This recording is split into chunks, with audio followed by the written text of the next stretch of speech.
Gather around, Skull Brothers and Sisters. This is Minnesota Sports Talk, presenting Under the Lights with your hosts, Justin and Dave, next in 3, 2, 1.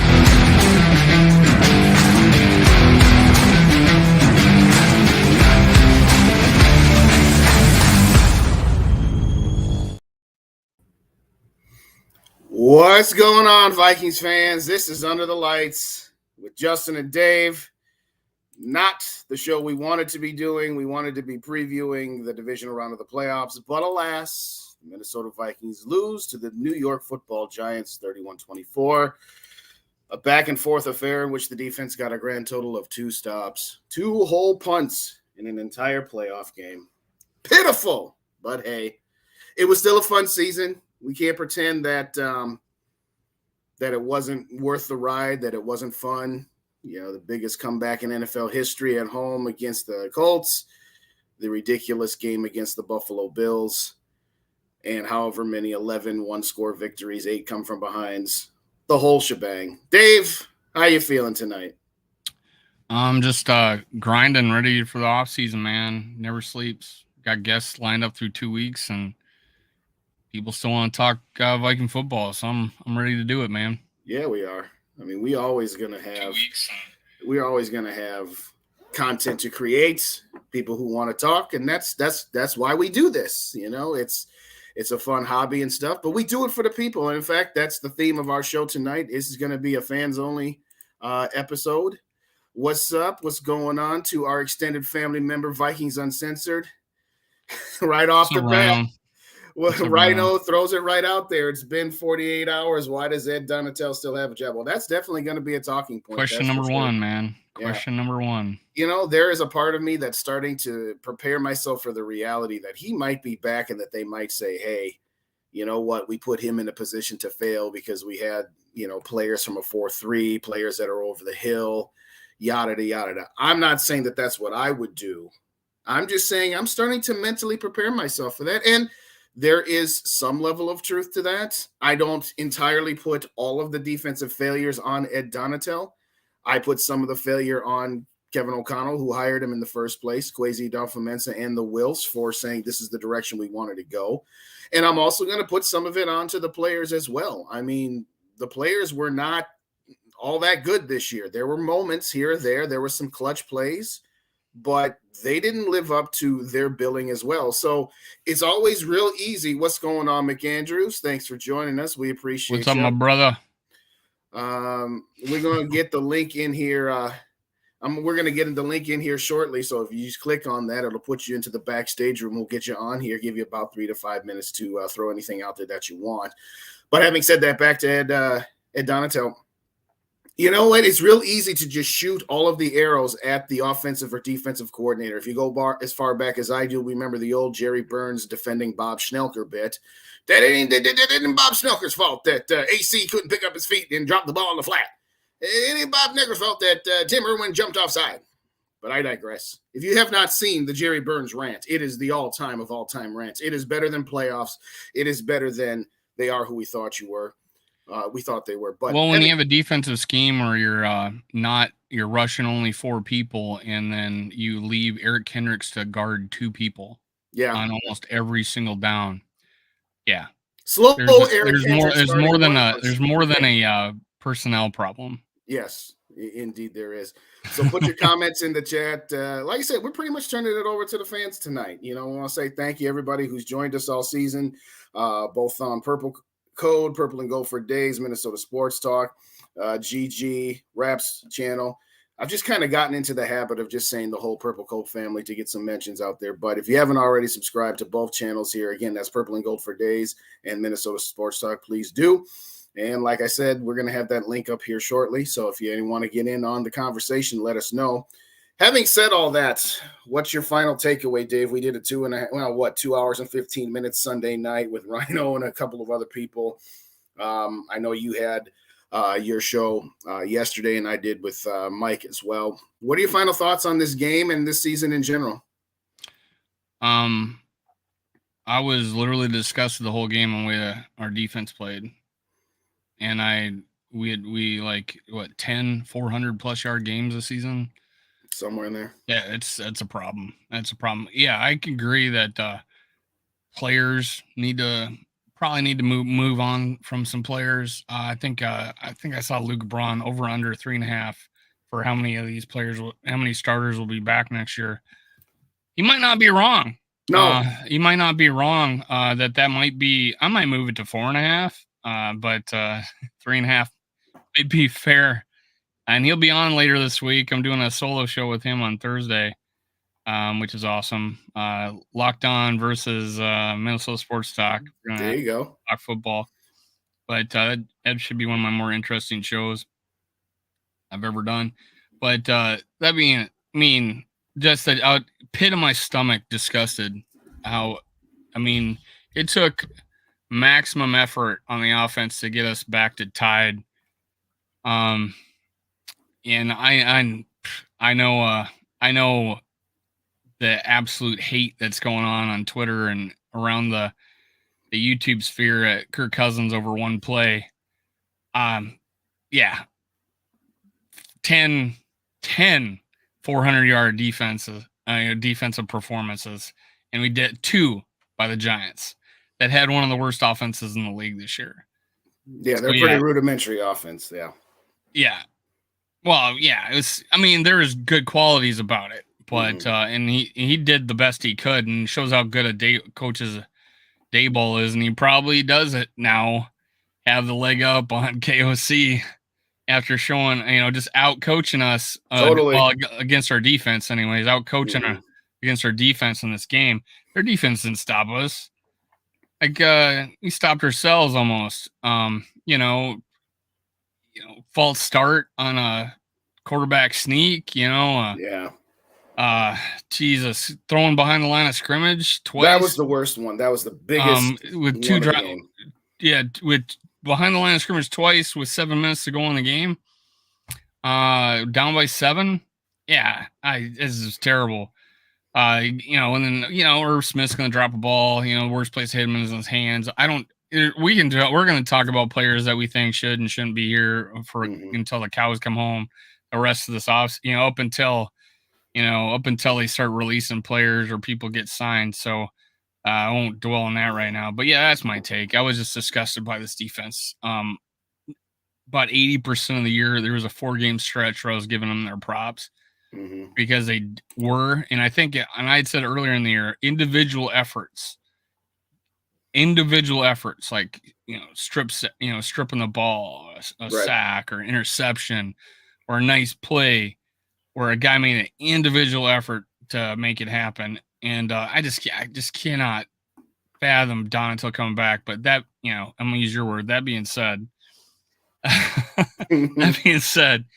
it scares me. KOC saying things like he did his best every week to make us better, and oh my God, I don't know if you saw that quote that was out there. KOC apparently in his interview was backing, defending Donatel on his job he did this year, but the best job he could. And I'm like, yeah, you're just being political there. If you don't. People think so much less of you unless you're not on board with letting him go and finding a replacement. You have all this goodwill, man. KOC, you're a rookie head coach, set the record. You get all this goodwill, and it will be gone if you keep Donatel, honestly. Well, there were times where we criticized Mike Zimmer for just being willy-nilly about firing his offensive coordinators or cutting his kickers. But, KOC seems to be the antithesis of Mike Zimmer in almost every single way. Offense versus defense, nice guy versus old school, new guy versus old. But Zimmer couldn't fire himself the past 2 years. That's true. He could not do that. But, this is the flip side of it. It's just like, okay, Mike Zimmer was too trigger happy at times to just fire people or cut people. And maybe, KOC is kind of the opposite, where it's just like, how do you not see that maybe this isn't the right direction? But into a discussion that was had in the group text on the Purple Code was, well, what are your options? Your options are A, to bring Donatel back and to try to continue this 3-4 that you started this year. bring somebody else that does the 3-4, in which case you still have a personnel issue because you still have a lot of 4-3 guys, or switch to somebody else who does a 4-3 and be changing the system yet again. There are no good options here. And part of the reason there are no good options is because we have a lot of old, over the hill, past their prime players making a lot of money against the salary cap. Part of the problem is that we haven't had an influx of draft talent in about 5 years. Both, some of those go to Kwesi and some of that goes to Rick Spielman as well. So let's not forget that. But, I mean, what's the best option? I don't know. I'm not saying that I am looking forward to the idea of Ed Donato being back, but I'm also not looking forward to switching the system for the, that would be the third system in 3 years. So I don't know. But that's why we have plenty of offseason, is to formulate opinions and thought processes and all kinds of other good stuff, because to me they're kind of in a dire situation here with what they're going to decide to do with roster construction as well as coaches and whatnot there. So having said all that, I'm going to address your Kirk Cousins statement here a moment ago. It is okay. Both things can be true. It can be true that Kirk Cousins and the offense were the only reason the Vikings were even in that game with how putrid and wretched the defense was. It's also okay to point out that for a bevy of reasons, that last play, and frankly, those last 2 drives, were inexcusable. It's inexcusable, to throw a pass on 4th down short of the sticks. It's inexcusable to have a play call that doesn't even really give you that many good options. You had Thielen and Jefferson running go routes, basically. I know, corner routes, this or whatever else that. You shouldn't be having them running 15, 20-yard routes when it's 4th and 8. The only real option on that play would have been KJ Osborne. Dalvin Cook hung back to Chip, and even if Kirk had realized, okay, Hawkinson has no chance at this. If I dump it off to Dalvin Cook, he's one-on-one, but he's not very likely to pick up that first down. A pass to Thielen or Jefferson was extremely low percentage.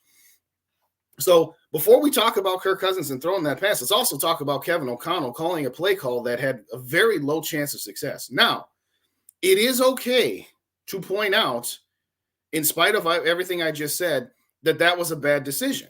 Now, maybe he had nothing but bad decisions in front of him. But I will still say, all right, when all is said and done, yeah, I know a lot of people have said, well, it was 4th and 18, he threw it up to Justin Jefferson and it worked. Okay, just because it worked that time doesn't mean it would have worked this time. But you also open up the possibility, I don't know, pass interference or holding or something like that. But I'm not going to blame Kirk Cousins for that loss. I'm not going to say that he's the reason that last drive failed. But I'm also not going to pretend that wasn't something that he – and again, people looked at the Zapruder film and let's analyze this, and he had a guy bearing down on him. If you actually look at his eyes from the moment he takes a snap, he pretty near locked on Hawkinson almost from the get-go. So, yeah, we can talk about the fact that there was a defensive player that was within a step of sacking him. That's very, very true. But he didn't even look anywhere else. So all I'm saying is that I'm not going to blame him for this loss, but I'm not going to absolve him for that last play. Does that last play wipe out everything he did in that game or everything else that he did this season? Absolutely not. So I will agree with you there that some of the discussion points about Kirk Cousins and that last pass are way too over the top. But I'm also not going to say that the discussion isn't warranted. What's up, Julian? Thanks for joining us. The link is in the chat. So I didn't mute Dave. What are you talking about, Raph? I was on mute. I was on mute. I was talking. Oh, okay. I must have coughed or something, and I put myself on mute because I was talking during that thing. Fair enough.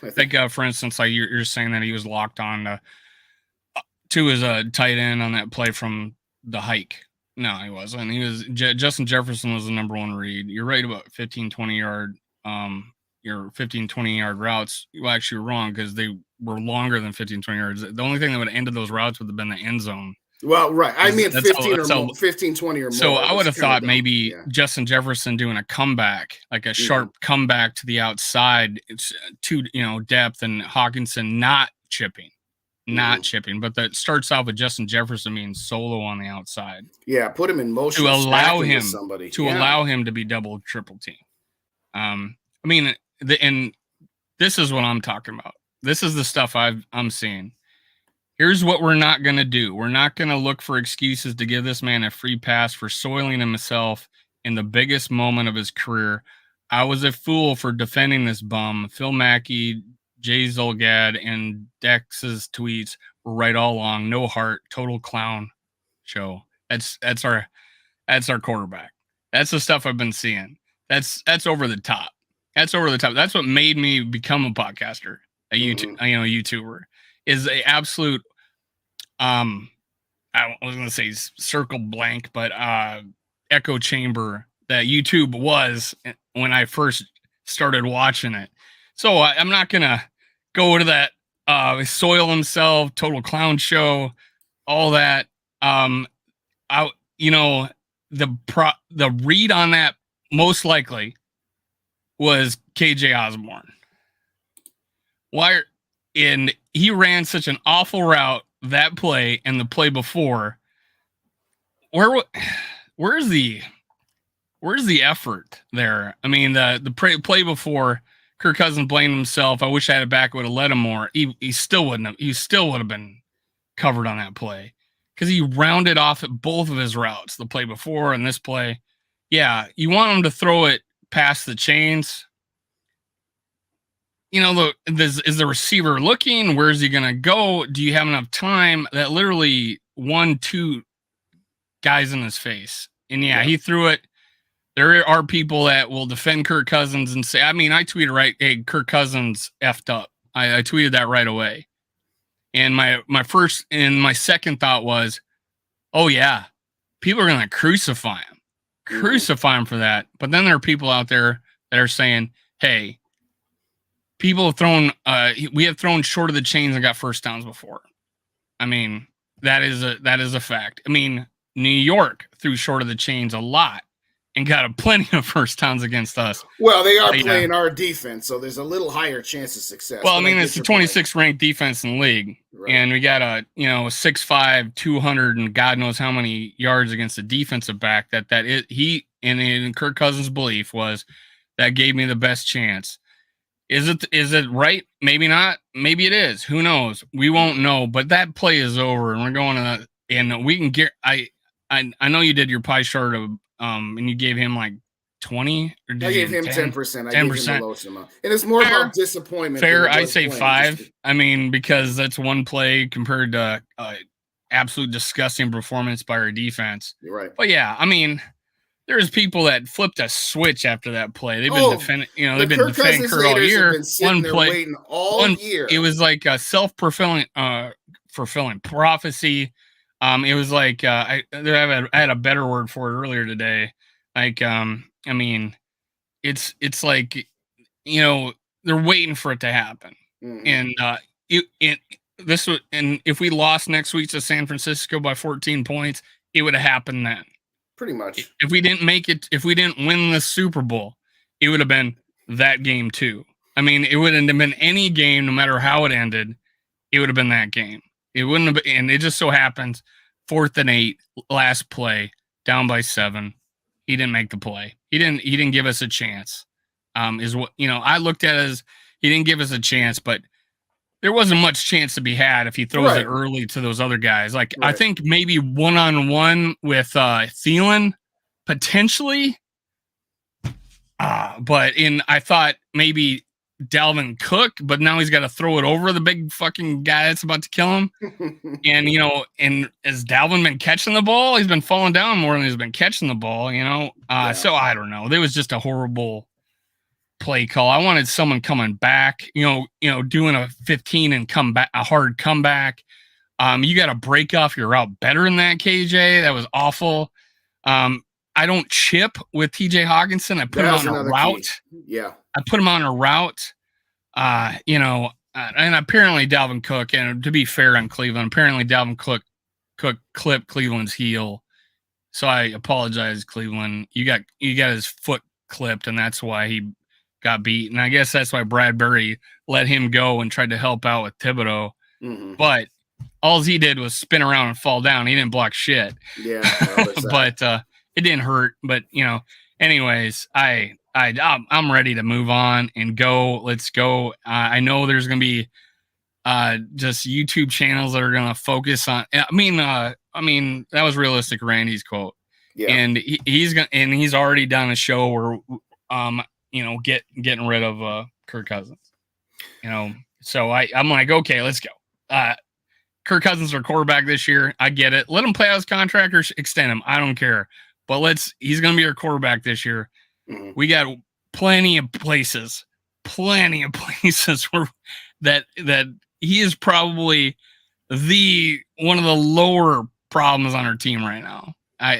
That's my opinion. So let me get some shouts in here. Raymond, thanks for joining us. I had your chat up there, but we just wanted to say hello to you as well. My worthless opinion, one of my favorite followers.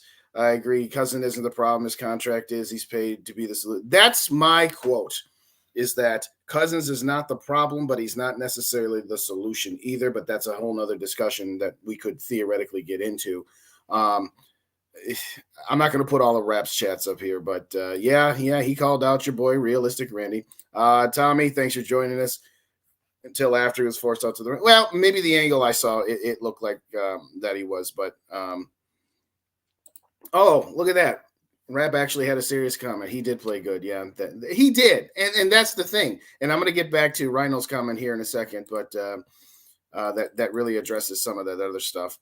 But here's one that I think if Kirk were only making $12 million, we'd have somewhat of a different opinion. Well, yeah, because then we'd have more money to fix the rest of the issues. But at the same time, that's what his market value is. We can, if Patrick Mahomes was only making 20 instead of 50, the Chiefs they could have kept Tyreek Hill. I mean, you could play that game till you're blue in the face. Let's see here. Raymond's got thinking Kirk would have rolled out more. Yeah, maybe. That would be another play call. Another play call back to the play calling. Give us a little more time. Yeah. Just in case. Yeah, we do have bigger fish. I said it yesterday. I think if I'm going to talk about anything in that game, Kirk is about the seventh thing on the list at best. But to Rhino's point, the only starting quarterbacks making $12 million on rookie deals, and that's kind of the discussion. Their fourth and fifth year of the rookie deal, yeah. Right. But I want to circle back to something that Rhino had, and this is one of the best ones we've had so far. That is the problem with the civil war between the Kirk stands and the Kirk haters. There is no in between. He can either do no wrong or he can do no right, and that is 100% spot on. And that is what drives me crazy as somebody who is in the middle, which is, okay, if you tell me he sucks, I'm sorry, you're wrong, and you're crazy for saying that he sucks. If you're saying he's elite, like he's right there with Josh Allen and Patrick Mahomes and company and Joe Burrow, no, he's not that either. He's a very good but not elite quarterback. The problem, so to speak, and Kirk Cousins is not the only quarterback that fits this mold. So this isn't about Cousins. This is about the concept here. You have elite quarterbacks, borderline Hall of Fame quarterbacks making market value. That's one kind of quarterback. You have rookie quarterbacks on their rookie contracts who are exceeding that contract. Guys like Jalen Hurts, as an example. Guys like Joe Burrow. I don't want to have a discussion about Justin Herbert versus Kirk Cousins, but simply put, Justin Herbert isn't on his market value deal. He's on a rookie deal. To a certain extent, you could make that case about Lamar Jackson. Again, he's about to not be on his rookie contract anymore, so that argument's going to go away for him, but I think you get the point. And then you have a slew of other quarterbacks like Cousins and Carr and Dak Prescott and Jared Goff and a slew of other guys that are not elite quarterbacks, but they're very, very good. All those guys I just said, they're better than Case Keenum and Teddy Bridgewater and Andy Dalton and all of these other slobs on the other bad teams around the league right now. So, yeah, it's a lot easier to build a roster that can contend for a Super Bowl when you have either an elite quarterback, regardless of how much money he makes, or a quarterback who is exceeding their contract that is still on a rookie contract because you can build out the rest of the roster. That third category that Kirk Cousins fits into is I'm a very good quarterback, but I'm making market value, which takes resources away from other places on your team. I'm not saying it's impossible. Matthew Stafford was one of those guys. He was on his market value contract. Now, yes, he himself didn't cost the Rams as much as Kirk Cousins does. But when you factor in the fact that Jared Goff's dead money was still on their books, the Rams were paying a quarterback market value. And so they hit the lottery. They timed out everything. They got everything they possibly could, and they suck right now. And guess what? We as Vikings fans would take that deal in a New York minute. So all I'm going to say about Kirk Cousins at this point is I am okay if the Vikings bring him back for the last year of his contract, and then we see where the chips fall after next season. I'm okay if they made the choice to say, you know what? We're finally going to listen to the people who have said running it back over and over and over again doesn't get us anywhere but mediocrity if they decided to trade him. I'm not okay extending him right now. And the reason I say that is, number one, he's going to be 35 at the end of the year next year, pert near 36. We've got so many other holes to fill that I don't want to commit to a very good quarterback at market value when there are so many other holes to fill. That's not a slight at Kirk Cousins. That's a slight of the way this roster is constructed. You're not going to get anywhere if you continue with a good quarterback at market value when you've got so many other holes on the roster. So I want to be clear that I'm not saying that I think Kirk Cousins he's got to go. You can't win with him. I'm saying that the way this team is built right now, you can't win with a quarterback like him. I mean, so I'm okay with every option except for extending him. And that's not a shot at him. That's just a shot at the situation that the Vikings have put themselves in. So that's my thought. Anybody want to join the chat? Rap, I know you're not.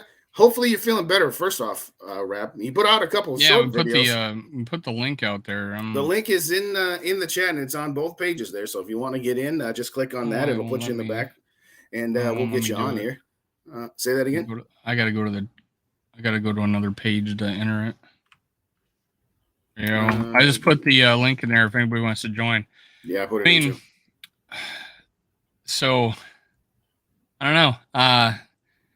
Getting I think Declan Goff put in a tweet of this. Like we've wasted. I've said it. We've wasted 3 years of Justin Jefferson, who's broke almost every pass and receiving record of the Vikings and set several NFL records. And he's referring to Kirk. Mostly. And no, man, we've had the 3 years in a row with the shittiest defenses, one of the shittiest defenses in the league. We gotta, great. We don't have enough money to pay them. How other teams do it, man? How do other teams do it? That have that much money. I put a lot of weight on coaching, and we missed the mark on our defensive coordinator this year. And yeah, I think we can switch. We can switch back to a 4-3 at no problem. Why? Because Danielle Hunter is out of position. If we stick with a 3-4, I'm on board with getting rid of him this year. There's no need to have that guy playing outside linebacker. I agree. Anybody could play outside linebacker. All right. I mean, if we went to a 4-3, we would have a nice little combo with Jones and Wanham and Danielle Hunter, and then we would have 2 defensive tackles and another guy, Tonga, that can rotate in at the 2 defensive tackle positions. I still would want a nice little 3 technique, right? But hey, and then right there, our line is fixed. Yeah. We would fix our line right there. It would be one of the better defensive lines in the league instead of one of the worst. We got our first guest of the evening here, but let's just go ahead and who is it? Who do you know? Are you doing? Is this a home repair show? Is this a home repair show? I gotta paint my garage. Can y'all hear me good though? Can y'all hear me good? Yeah, we got you. You in surround sound, but no, we got you. How you feeling? First off, man, how you doing? I'm doing a little better, man. For real, I'm doing a little better. Honestly, you seem you got the energy. Yeah, you got the energy. Back on my BS, man. Y'all got me started. You know what I'm saying? Sorry for calling out your boy, man. Oh, okay. I wasn't even gonna bring that up until I was like after Dave went on his monologue about both things can be true and stuff. So I said, well, I'm not talking about you, Dave. I'm talking about things like this. Yes. let me just say this, man. Like y'all know I be playing around with Kirk and talking about trash. Listen, Kirk didn't play a bad game. Obviously, anybody that knows football knows that he didn't play a bad game. But hey, look, I just put it like this, right? When you got to play like that and somebody's sitting in your lap, we have to understand that our offensive line is going to be the same next year. And hold on, let me turn the lights on so y'all can see me. Our offensive line is most likely going to be the same next year. You know what I'm saying? And all I'm saying is this: I'm tired of hearing about him getting hit every play and this, that, and the third. Yes, I'm okay with keeping him next year, but I'm just saying I want somebody who can improvise. Not so much of a I don't need a we don't need a runner like a Lamar Jackson, but somebody who can at least, because if you do look at that play, the right side of the field was wide open, and even a 38-year-old Aaron Rodgers would have We were rolled that talking about play that out. rolling out. We were talking about having Yeah, a you know what rollout I'm play saying? on that. But Kirk's like, and he's a good quarterback. Like I agree with that. He is a good quarterback, but there is certain things that he doesn't do, and that just happened to bite him on that type of play because if you can extend that play, that gives time for a JJ or a KJ to break open because those unscripted plays, we see it all the time when those Right. quarterbacks can when they can, drag the play on for an extra 2 or 3 seconds, that can mean the world. But Kirk, it's either the throw's there or it's not. You know what I mean? And if the offensive line breaks down, the play's over with. You know what I mean? He'll take a hit and still throw a dart a lot of times, but hey, it just happens like that, man. I I'm think telling you though, I'm on the go get our quarterback, man. Dave, you said draft a quarterback every year now. Don't let me down. I've I've said that, yeah, and I would think we would do. I would think we'd last year, especially because we had no backup. I thought we had no backup. So yeah, and I liked a couple of guys in that draft, and they fell to the third round. So I'm like, fuck yeah, let's draft somebody. This year we got our backup quarterback. I think if we re-sign Mullins, I'm happy with that as our backup quarterback. That play you're Yeah. talking about, initially it looked like it was protected. I didn't notice till later until someone brought it up that Cook clipped Cleveland's heel, and that's when he let the guy go, and it was right, and that made him right in Cousins' face. So I could see a quarterback not realizing, thinking everything's fine, and then all of a sudden disaster struck. But yeah, I think me and Dave both agreed that a rollout would have been a nice little situation, in that play.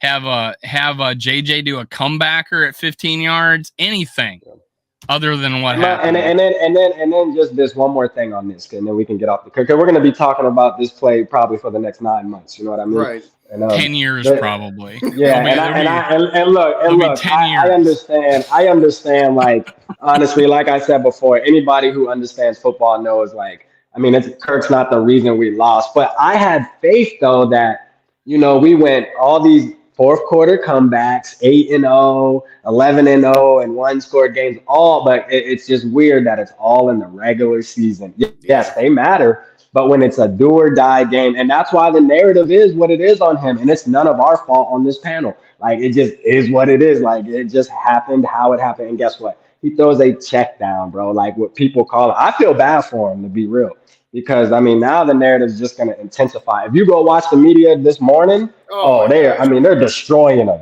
They're destroying him, bro. Like for real. I feel bad for him, but you being a 10-year veteran. I don't care if JJ is triple covered, bro. You throw the ball down. You don't even look at TJ Hawkinson, bro. You throw the ball to JJ, man. I don't care. That's how I felt about the situation. I don't care. You throw it up because you might can get a pass interference or something. You know what I mean? Throw it. Give your best player on the team, and you don't even give him a chance. Like that don't make no sense to me. I agree, man. I said it when you tweeted that. You throw in the PI possibilities, but why do we have JJ on an island out there and TJ Hawkinson chipping? I mean, that was just hey, let's take our best player out of the play from the get-go. That was a JJ as a decoy, but he was our first read. I don't get it. That was set up as JJ as a decoy, but he was our first read. Because honestly, KJ was the only guy that could have got, past the chains and open on that play, but he ran an awful route. But yeah, I agree. Throw it up to somebody.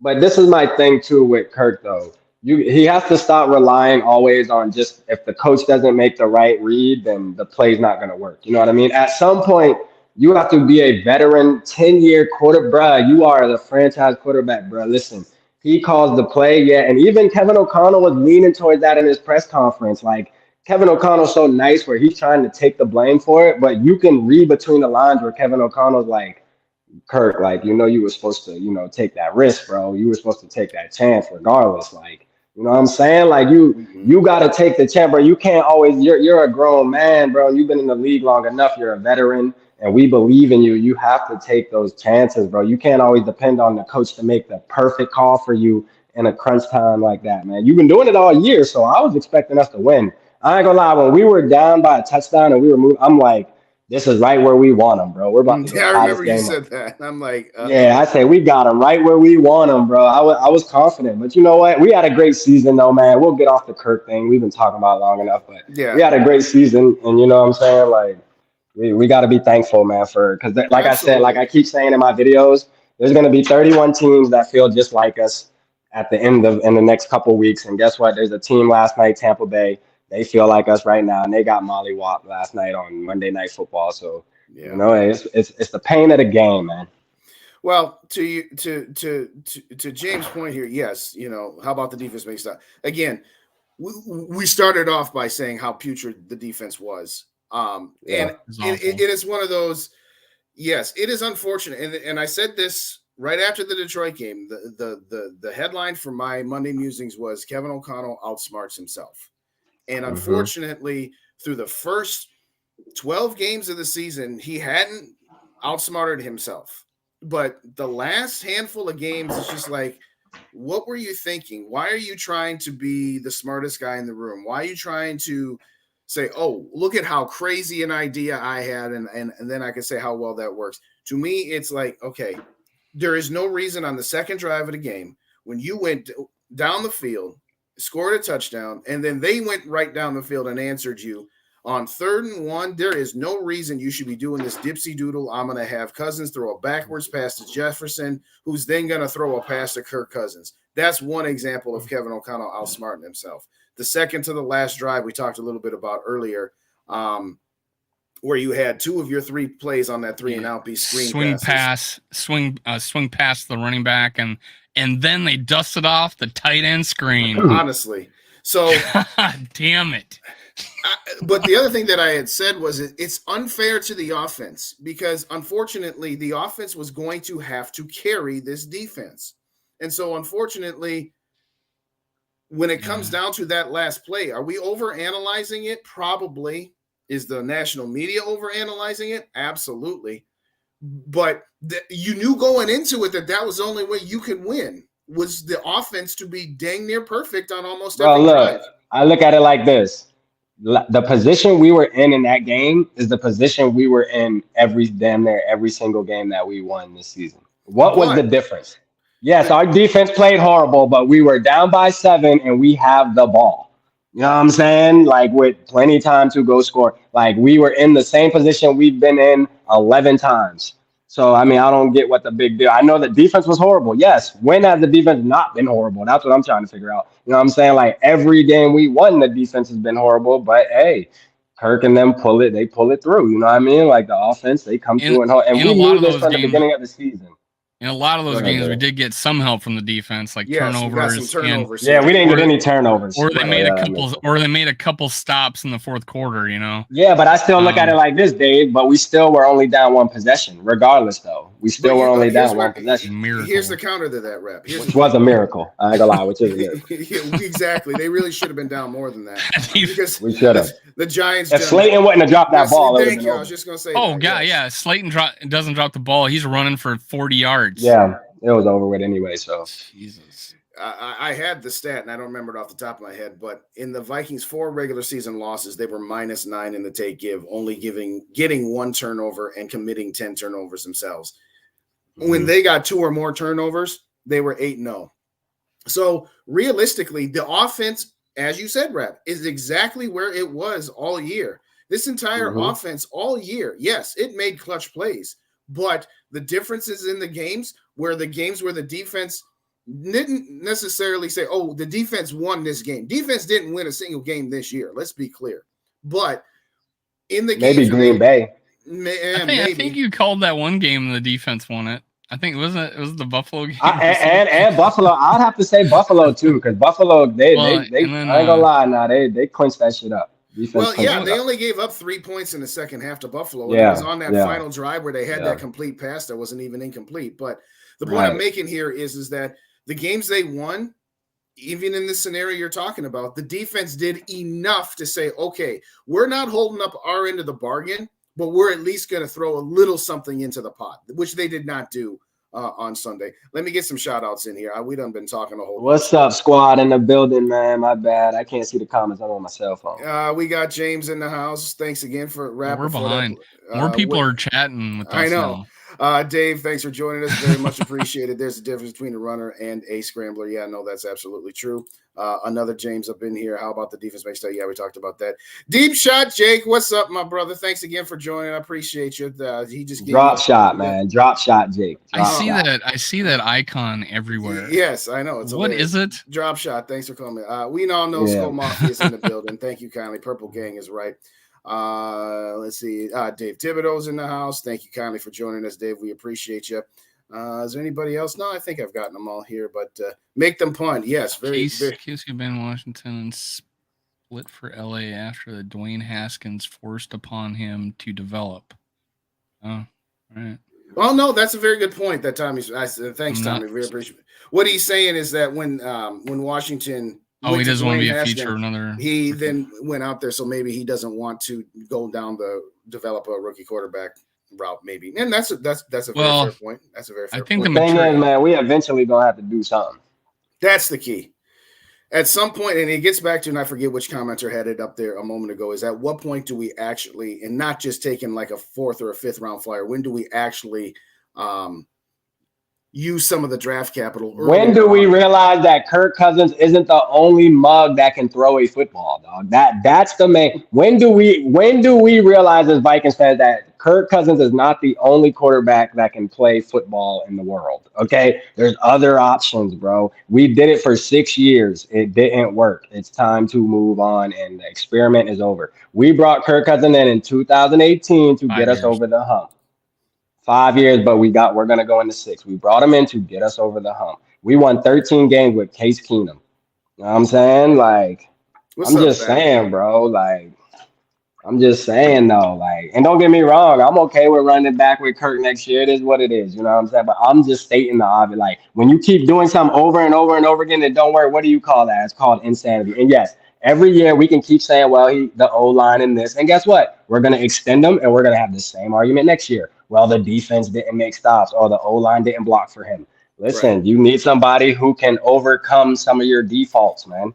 That's what you need. And you gotta take your shots to get there. I'm not saying that you can just draft somebody this year and you're going to come up with a Mahomes, but you have to at least take a chance. You know what I mean? Like, you keep kicking a 35-year-old can down the road, keep extending them. Like, I mean, eventually he's going to become 40. He already can't move like that. You know what I mean? He already can't improvise. He's not an improviser. He's a drop back quarterback. If the play's there, he can make the throw. But if other than that, the play's over. You know what I'm saying? Other than that, if the line don't hold up, it's over, or he going to take a shot to the mouth, which he proved he can do good at this year. But is that going to work again next year? Right. Probably not. You know what I'm saying? Let's be clear. This is what I said. I agreed with signing him when they did. And I liked that they only signed him to a 3-year deal. The issues that I have had is that they have kept extending him, and it's not just about him. They shouldn't have extended Anthony Barr. All due respect, they shouldn't have extended Dalvin Cook. Anthony Barr balled out last night. Yeah, okay. And when's the last time before last night he did? I mean, that's one game. But having said that, the legacy contracts that they gave to Adam Thielen and Harrison Smith, you know, this is why this team is where they are, is because for the last 3, 4, 5 years, they've tried to keep this window open. It's something that I've said multiple times about the Wilfs and their mentality. It's like they're afraid that if they take a step back for a year or two, that they're going to lose this fan base and that they're going to lose out on gate money. It's like, we are Vikings fans. We are going to stick around. We're not going anywhere. It's okay. Yeah, you're rolling the dice by doing what Chicago did. As an example, Chicago said, we're throwing this season away. We're trading Khalil Mack. We're not bringing back Akeem Hicks. We're getting rid of all of these old players. We're taking our salary cap lumps this year, and now they got the number 1 draft pick, and they've got a whole bunch of cap room. Now, does that guarantee that the Chicago Bears are going to win a Super Bowl in the next 5 years? No, it does not. But what it does do is it gets them out of that mediocrity to bad to say, we're going to be real bad, we're going to clear the decks, and we're going to rebuild our roster. The Wilfs are desperately afraid to do that. And for whatever, I don't know if they think that they're going to lose money. I don't know if they think they're going to lose the fan base, like I said. But when you continuously run it back and just make cursory small moves here or there and renegotiate contracts and push salary cap dead money out, that's why this team doesn't have a whole lot of salary cap space. Yes, they can make moves and free up 30, 40 million. But 30, 40 million in 2023 isn't the same as what 30 or 40 million was 10 years ago. Now 30 or 40 million is really like 80 or 90. So I guess all I'm saying to me is we've tried to keep this window open, and this window has been closed. Yes, this year was awesome, but this window is closed. Thank you, Skull Mafia. You had it right there. The window is shut. It's time to clear the decks of old players and bad contracts. Whether that is uncensored. You guys think no chance next year then? No chance what? Window's shut. You just said we both agree the window's shut. I think the window's shut I think the window is shut for like the way our roster is set up right now. Yeah, like next year, like how they saying. Like, yes, if next year, if we start, restructuring Eric Hendricks and the older players on this team and think we're going to just run it back and add a couple little young pieces, then yeah, it's going to be the same results, man. It's going to be the same exact results, bro. Like Kirk Cousins is going to get pressure in his face 90% of the time. You know what I'm saying? The O-line's going to be trash. The defense is going to be damn near at the bottom. And we're going to have this same argument on, well, the reason why Kirk can't get us over the hump is because the defense doesn't stop things or the O-line doesn't block him enough. I'm telling you, bro, like it's the same argument. It's been the same argument since 2018, bro. Like it seriously hasn't. I'm just tired of running it back. Just curious. With the point you made earlier is like, we're the same tired argument. Line can't block for him. Kirk can't overcome it. Yeah, but he did. He did this year. Did he? In the regular season, yeah. 13 wins, yeah. To answer your question about the window, if this team decided to restructure, didn't he? Didn't he not? I mean, Case Keenum got 13 wins. Case Keenum got 13 wins, and everybody thought that, you know what I mean, that was all lightning in the bottle and shit. It took Kirk 5 years to get to that motherfucker. You know what I'm saying? Okay, so it didn't happen then. We're not saying that, Dave. What we're saying we're not saying it didn't happen. If this team ran it back next year, what would they be? They would be a team that could compete for the division and that would hope to get into the playoffs and would hope to set their sights on is firing Donatil and revamping the defense, running it back? If all you did was change the defensive coordinator and you brought back the vast majority of the same players, then yes, that's running it back. Okay, but if we don't do that, is it not running? Because obviously our defense was shit this year, and if we make drastic changes to our defense, you don't think there's potential for a big time improvement? What's up, Bandito? Not big enough to win a Super Bowl. No, and my mindset at the moment is, if you telling me we could quote unquote run it back or bring some of the elements back and make some cursory changes, that gets us back to where we are right now, which is a team that. I'm just asking, and I'm not trying to be. No, it's fine. I'm just asking your viewpoint here. So your thing is, you got to play basically Kirk Cousins next year. You say don't extend him. Play 1 year. We play mediocre. We get a 15, 20 spot draft pick, and then because of that, we don't get a replacement quarterback. So we then do what Chicago did because they didn't have a quarterback, right? And they were like, oh, this is the time we can go get one now. And they did. They got Fields. It was a result of their situation. So you're saying to do the Chicago thing, let Kirk leave, then tank the next year so we can, or trade as much whatever to get more things to get a first round pick and tank. Is that the thought process? Is play this next year out. We're not going to go anywhere. Window shut. Then we have to tank the next year to be in Chicago's apparently wonderful situation. I'm just asking. Is that the thought process behind that? That ain't what I'm saying. What are you saying? I want to hear it. I'm saying go for the quarterback this year. I'm saying go for the quarterback this year. What are we picking? Like 26, 8? 23. I don't care where you're picking. 23? Okay. You can. And look, we hired Kevin O'Connell and Kwesi. We hired them partially to get their guy. You know what I mean? Yes, everybody and their mama knew that it would be the smartest thing for a rookie head coach and a GM to bring back Kirk Cousins. Like that just makes the most sense. If quarterback drops to 23, yeah, take him. Yeah. You take your guy. There might be a guy. You never know. You know, now I agree with you, Dave. We have bigger fish to fry on the defense. That's a fact. You know what I'm saying? But, there's some spots we can fill in free agency with the defense. I just think that it's time to get a guy because you don't want to wait till the last minute. I don't want to wait until, okay, now we're done with Kirk. Now we got to wait for the draft and hope that. No, let's get somebody in there this year and see if we have some potential at least take a shot. That's all I'm saying, dog. You got to take a chance because you cannot keep extending. Rick wants Kirk for like 5 more years, bro. Like, seriously, bro. He wants to extend it. He's like guaranteed he should be our quarterback for 5. I'm like, yo, this is deeper than just Vikings football for you. You know what I mean? This isn't about Vikings football. This is about your beliefs in Kirk Cousins. You know what I'm saying? Like, this ain't got nothing to do with the team winning and what's best for a football team. Like, you can look at the landscape of the NFL and see that, you don't need a Kirk Cousins. We can sit there and say, okay, Kirk Cousins is an elite quarterback if you want to, right? Well, it's obvious now that you don't really need that to win 8, 9, 10 games.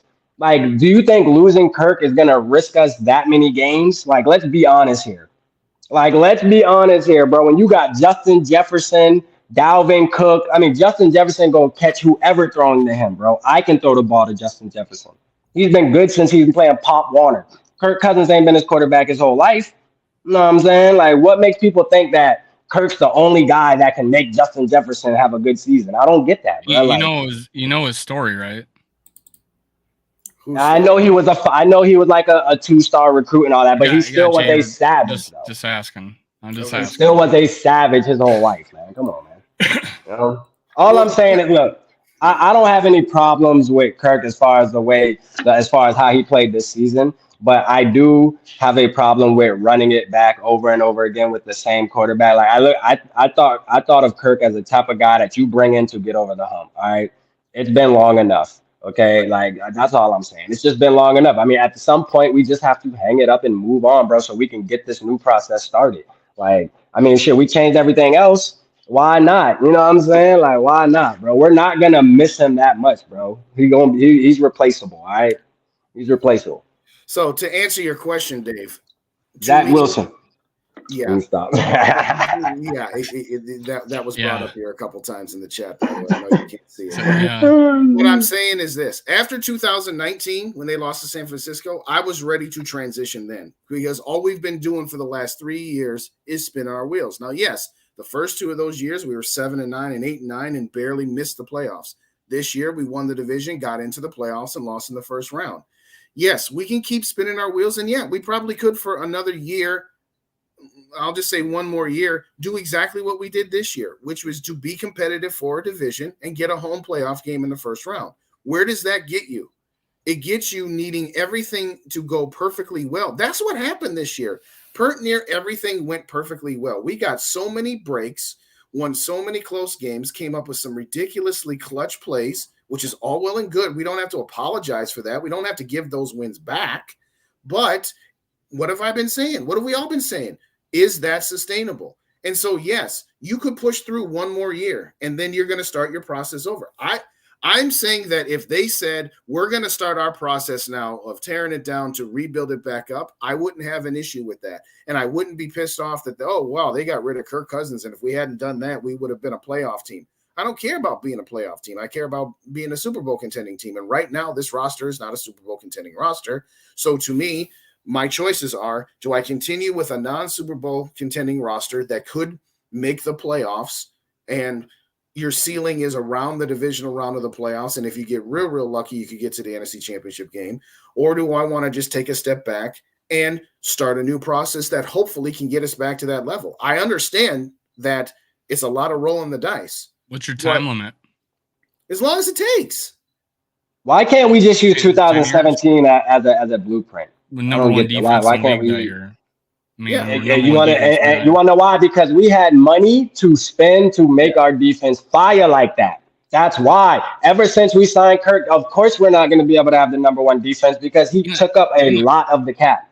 That's part of it. The other part, and he didn't make up for what we lost. That's the problem. Is he didn't make up for what we lost. Bradford was getting paid, wasn't he? He was getting paid pretty good.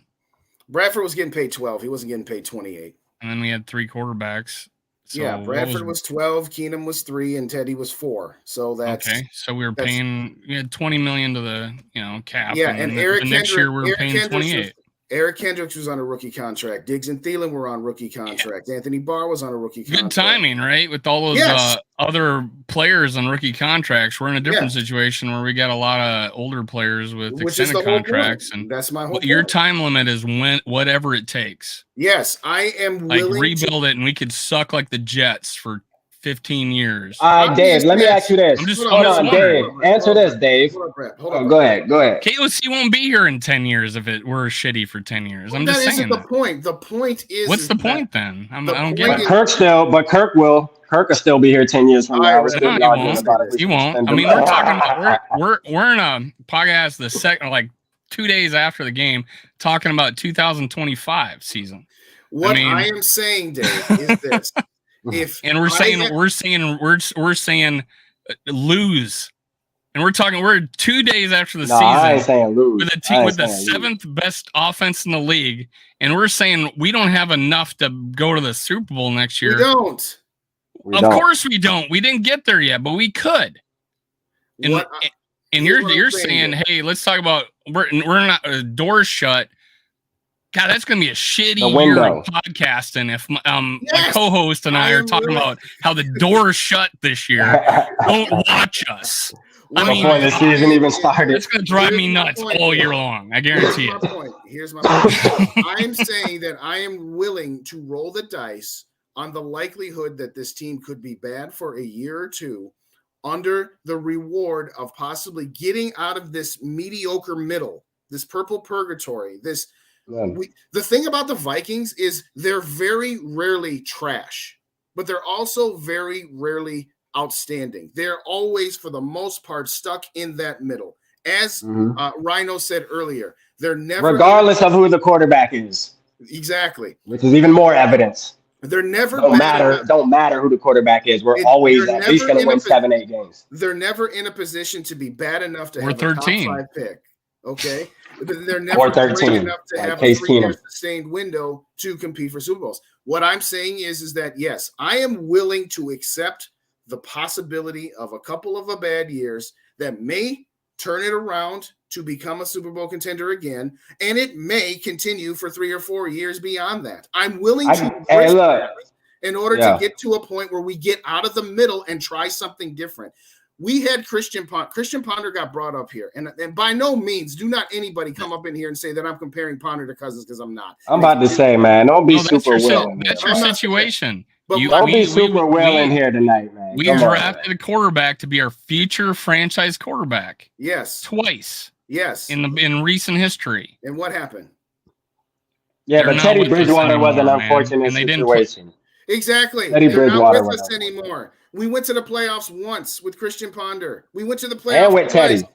And we went to the playoffs once with Teddy. We had one of the best offensive lines in the league in a 2,000 yard. There's always an excuse. That's what I'm saying. That's what we say. Things have to be perfect. There's always an excuse.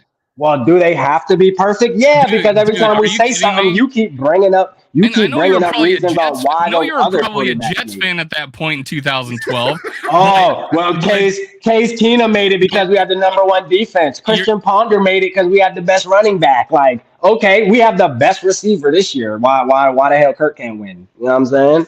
And he did 13 games. Jesus, are you kidding me? Made it in the wild card. Here's my point. He can't make it past his offensive line will block from him. He can't make it. Holy shit, we won 13 games. But then why? Well, you need to go play for somebody else then. Why continue to go down that same? Josh Allen had fucking. If you've seen that, Dave, if you've seen the same thing for 6 years, What makes you think? If you've seen the same thing for 5 years, what makes you think year 6 is going to be any different? I didn't see the same thing for 5 years. I was a detractor 2018, 2019, and I seen him get better every year. And we had the worst defense, right? We had the worst defense in one of those years, right? What was that, 2020? I don't have a bad defense. You remember that quote? I've never had a bad defense. Yeah, okay. Yeah, we had bad defense. We had bad offensive line. You know, I mean, every year there's been a default of why we're not getting there with Kirk Cousins or why he can't win the game. You know what I'm saying? Justin, what did you think of our offensive line coaches recently? Not this year, but recently. I don't know where you're going with that. He's got with the guy that passed away. You thought they were bad, right? I don't know. I'm not. Okay, I guess you forgot you've said that before. I've said. But anyways. Yeah, because I forget his name. Ponder's better. Ponder was apparently is equal to Kirk Cousins, and he took us to the playoffs. So anybody can take us to the playoffs. Forget a almost record-setting year by an MVP running back in an awesome offensive line and a pretty decent defense. Dave, you're missing the point. We're erasing 13 games, man. No, we're not, Dave. What I'm saying is that this Vikings I had a freaking awesome year watching Viking football. Me too. Me too. What I'm saying, Dave, is that this team has gone to the playoffs in multiple forms. They went to the playoffs in 98 with the greatest offense at that time. They went to the NFC Championship game with an old, decrepit Hall of Fame quarterback that came to a good team that we thought was going to be the missing piece. Then in 2017, we were paying over $30 million. No, we weren't. No, it was an uncapped year. So we paid Brett Favre 16. He made $1 million a game, but that's again 16 back there, and it's closer to 30. So fine, whatever. My point is that. Yeah, I'm not saying that the team that Ponder got to the playoffs is better than this team. It's clearly not. And I'm not saying that Ponder's better than Cousins. He's clearly not. What I'm saying is that this Vikings team, this organization has gotten to the wild card and divisional round of the playoffs 18 different ways. And all I'm saying is that we've now been to the wild card and divisional round of the playoffs twice in the last 5 years with this iteration, whether the iteration was number one defense, used to be kind of came back a little bit with Kirk Cousins, and now this version with KOC. I'm done and bored with being stuck in the middle in one form or another. And my point is that I'm willing to give up what we have right now, which is a middle of the road up. They're probably about. When are you going to do it? When are you going to do it? I'm willing to do it now. I'm willing to do it next year. Right now. So. What do we do with Cousins then? If we're ready, and you want to know what's crazy? You want to know what's crazy is what are we doing them? Please do not be depressed. What do you do? Don't be depressed, but don't be surprised if Kwesi and Kevin O'Connell move off and try to get some capital for the boy. I'm telling you. And honestly, you didn't know me before I actually got on the YouTube, right? I did a podcast and I was doing the coach hire, and I was doing podcasts about trading Kirk Cousins and what options are out there, and I got hate on Facebook for it. I am completely fine if whatever a coach decides to do. I'm gonna be a Viking fan, and I'm like, but me too. Right, and I'm gonna be a Viking fan when it happens, and I'll talk about realistic situations. Is Kirk Cousins traded? Is Kirk Cousins released? Both options probably not very good ones for the Minnesota Vikings, in my opinion. In the short term, no. Unless good options. So it's not this year, right? It's not happening this year. I'm saying it like this, right? If they decide to keep Kirk Cousins, can you admit that? That's what I'm asking. That it's not going to happen this year. Most likely not. Probably not. I'm not saying. So I'm asking you when you think it will happen, where you do this burn down and rebuild. Is it 2024? Is that I'm literally asking you your opinion on it, and if you're avoiding me what I would do. I would burn it right now. I would have burned it last year when they fired Mike Zimmer and Rick Spielman. That's what I said. I know we hadn't started talking yet, and we hadn't started doing shows together yet, but you can ask Mike and Rick. I said right when they fired Zimmer and Spielman, I said when they bring in their new GM and that was last year. I already know that story. And I'm talking about this year. I would do the same thing, because all you're doing is delaying the inevitable. You are delaying the inevitable. Chicago said, we're burning it down. We're not delaying the inevitable anymore. If we come back with Kirk Cousins and let's say we get rid of Harrison Smith and Kendricks and Thielen and Dalvin Cook, and we make some tertiary moves, we give JJ his extension, but by and large, the thing is the same, then we're just delaying the inevitable again. And we're going to stay in the middle. I'd rather be, I'm not saying I'd rather, okay, there's three kinds of teams. There's teams with 6 wins or fewer, 11 wins or more, and then there's those teams in the middle between 7 and 10 wins.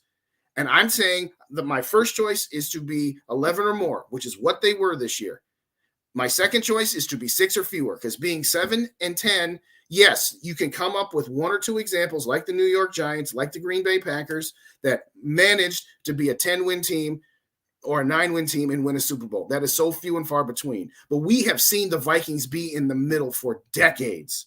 My entire lifetime, outside of 4 or 5 years, the Vikings have been in the middle, which is what I said earlier. They're very rarely great and they're very rarely trash. They are almost always in that middle. I am willing to give up the middle, and I'm okay with being a bad team for a year or two under the hopes that you can rebuild it to get back to being a great team that has a better shot of winning the Super Bowl. Right now, their shot of winning the Super Bowl is everything would have to go perfect.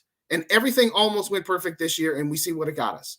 It was fun. It was awesome. And I'm glad that they didn't burn it down last year, because we would have missed out on this year. I will plainly say that if I had done it, I would have burned it down and I would have been wrong. I didn't think that they were capable of this, but let's call it for what it is. They got a lot of breaks. I don't think that's sustainable. I'm willing to give up the middle in order for the opportunity to possibly be great, because I'm sick of being in the middle. That's what my point is. That doesn't mean, and that has nothing to do with Kirk Cousins. Doesn't have anything to do with anybody else. I'm sick of being in the middle. Something I brought up before, on our end of our vent line show we did the other night. Free agents, and I'm going to add in really good players and rookie contracts. Mm-hmm. Don't come sign for bad teams with the state income tax. I don't see that ever happening. So one of the situations is like, what's best for this team with their situation? I think we're a destination franchise. Yeah, I don't think Justin Jefferson is going to force a trade. He seems like pretty good character guy. But we burn it down in 2024. He's now 25 years old with 1 year left on his in the last year of his contract. And we're talking, and he said it this year, hey, it doesn't matter to me. They don't have to extend me this year. I mean, it might take him, he might be telling the truth. I don't know.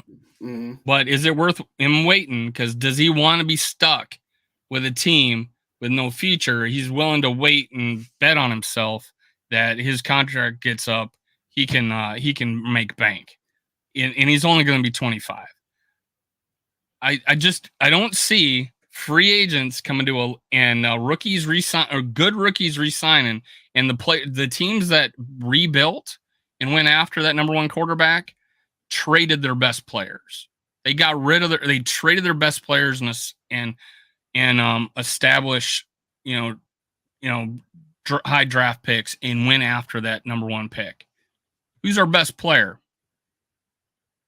Justin Jefferson. On an affordable rookie contract. At the moment, the teams that are willing to rebuild trade their best players.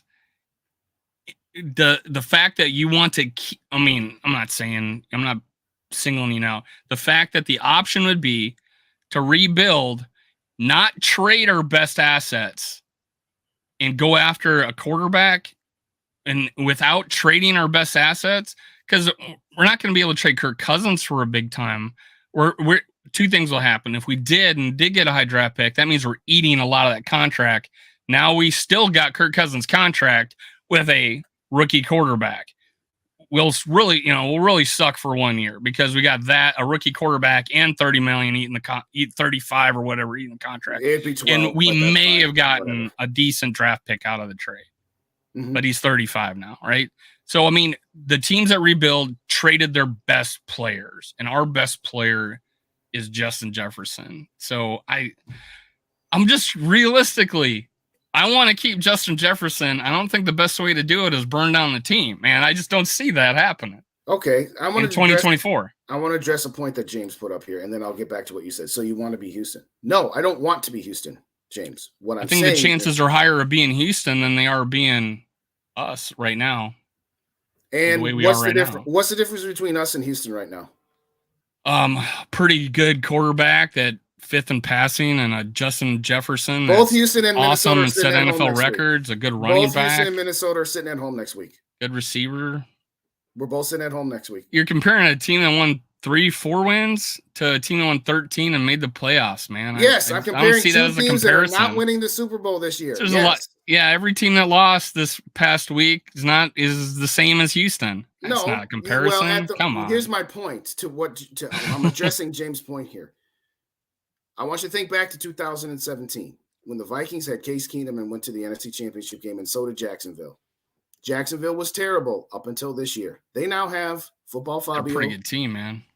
They have why? Because they don't have a quarterback on a market value deal. They have a young quarterback who's exceeding his contract by his play on the field. I want you to think about where the Cincinnati Bengals were, and I want you to think about where the Buffalo Bills were. The Buffalo Bills and the Cincinnati Bengals had old school head coaches in Rex Ryan and Marvin Lewis, and they held on to those coaches for far too long, just like the Vikings held on to Mike Zimmer for far too long. Those teams had Andy Dalton and who's the guy for the Jets? Emmanuel something. I forget what his name was. Bottom line is they had okay quarterbacks. How come you're not bringing up Cleveland? Cleveland too. Sure. I'm getting there. What did those two teams do? They said, all right, we're getting rid of our old school head coaches. We're getting rid of our okay, decent quarterbacks. Because at the time, Andy Dalton was a decent quarterback. And I forget who the guy had the Jets. How many top draft picks? DJ Manuel. Y'all only do this when I get on the show. No, y'all was having a good conversation, and then I show up. Now y'all want to argue. I mean, my point is here. It's going to be like this all the time. Anytime Kirk Cousins is going to bring up, we're going to talk about burning the team down and how. Let me finish my point. I want you to bring up Cleveland. I'm going to in Texas. Let me finish my point. The number one quarterbacks. My point is that those two teams made the choice to say, we've been stuck in the middle with an old school coach and a decent quarterback, and we got rid of them. And guess what? They got Joe Burrow and Josh Allen. That's what Buffalo and Cincinnati did. Conversely, there have been teams on the other side that have gone through coaches and have gone through quarterbacks and have gotten nowhere, like Detroit up until recently, like Cleveland up until that 1 year that they had with Baker Mayfield and Kevin Stefanski, like Jacksonville up until recently, like the Jets. Yes, there is a chance you could blow it up and you can end up like Houston and Jacksonville up until recently, Detroit, Cleveland, all the bad teams. There's also a chance you could end up in the situation that Buffalo and Cincinnati got into. There are no guarantees for either one of those two sides to be the absolute fact.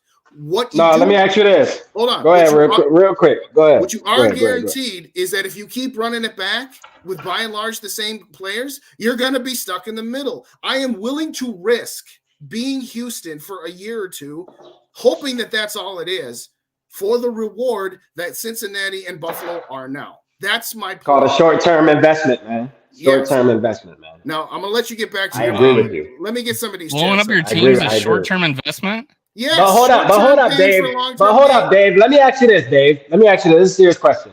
You guys forget about 2009. Hold on, Dave. Let me ask you this. Dave, let me ask you this.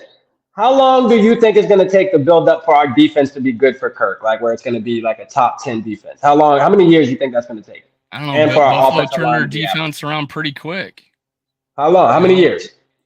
Because this is going to answer the question right here. Because if you say it's going to take 3 years, then you're pretty much saying we should keep Kirk for 3-4 more years until we get to that point. We hired a coach and he turned it around in about a year. So your hopes are that our defense is going to bounce back, go from 31st to damn near top 10 next year. I said I would take. That's like taking the same shot as drafting a quarterback, bro. That's like taking the same exact. Really? For you to think that can happen? You think that? You think, because that's not going to happen. You think of top like I was saying top 15. That's what the Rams were rated last year on defense. I mean the top 15. That's where the Bengals were last year, and they were actually started getting better. Hey, thanks to Evil Hope for throwing me some money. Do you see the talent? Do you see the talent on our defense, man? I'm sorry, bro. Like, it ain't looking good. You know what I'm saying? I'm gonna keep it 100. Even shout out to Evil, man. Shout out to Evil for that. What's up, to But I just don't see the defense. I don't see the Dave. Honestly, like, I just don't see the defense getting fixed in 1 year. Justin Jefferson signs long term getting rid of Kirk Cousins this year. This is what I would do to answer your question. Where he's trading Kirk Justin Jefferson don't give no fuck, man. Justin Jefferson, he's cutting Kirk Cousins or trading him this year. We draft a rookie quarterback at 23 because we only got 5 draft picks. I mean, I don't know what we. Or you play the free agent, pool. You know what I mean, and get you somebody free. Or he signs long term. You think that is signing Justin Jefferson long term? You think that? I just wonder. I think that sounds just as logical as you thinking that the defense is going to jump from 31st to damn near top 12 next year out of nowhere, and then Kirk's going to be able to get over the hump because now all of a sudden the defense is good. I think it sounds just like that. Like the same chances of you thinking that's going to happen, you can hit the same chances of getting a Brock Purdy or getting somebody who can maybe just play football. You know what I mean? Kirk is not the only person who can throw a football, dog. That's all I'm saying. Like, these college quarterbacks are coming out a lot better now. The talent level is better. This isn't just about Kirk, by the way. This is about the whole roster, so I don't want anybody Man, F Kirk. F Kirk. Stop it. And I'm just tripping. and Two Evil's tripping about bringing Zimmer back. Here's what I would do, Dave. In all seriousness, this is what I would do. I'm with Two Evil. This is what I would do, Dave. I would go into Justin Jefferson and I'd say, all right, we can renegotiate your contract here. What do you want? You tell me what you want. $40 million. Okay, cool. Now, being that I'm going to give you $40 million, which is basically quarterback and money. am I not realistic in that? No, you're absolutely no, that's not about right. 35 at least. 35 at least, yes. So he's going to set the market. He's going to set the market. Justin, this is what I say to Justin Jefferson. Now we're giving $40 million to a guy that gets the ball 8 to 11 times a game. Got it. And Kirk gonna be mad. He's gonna be like, "That's not fair. I need 45." This is my point now. If I can, he took less than market this past year. But he better have. He played less than market. Gentlemen, he played less than market. Okay, got it. Top 5. You're not funny. You're not even funny. What I'm saying is, I go to Justin Jefferson. I say, "How much money do you want?" Okay, guess what? I'm giving you quarterback money, so I need you to tell me what direction you want me to go. Do you want me to go in the direction of where we keep Kirk Cousins, who has helped you be the best wide receiver statistically for the first 3 years of your career, knowing that we have all of these other holes on this roster and that you'd be taking up this much money and Kirk would be taking up that much money, and how we could build the team up around you guys? Or do you want us to go in a completely different direction where you are the focal point of this team? And I would say to Justin Jefferson, what do you want to do? Do you want us to re-sign Kirk Cousins for 3 more years until he's ready to retire and roll the dice that between the two of you, we can put whatever else around you? Or do you totally worked for the Lakers this past year? I don't care about the Lakers. What I care about is you ask me what I would do. I hope tomorrow my boss comes up to me and says, "I'm glad we ain't GMs, boy." I hope my boss comes to me tomorrow and says, "David, how much money do you want, and who should we get rid of?" I would be fucking. I got a list.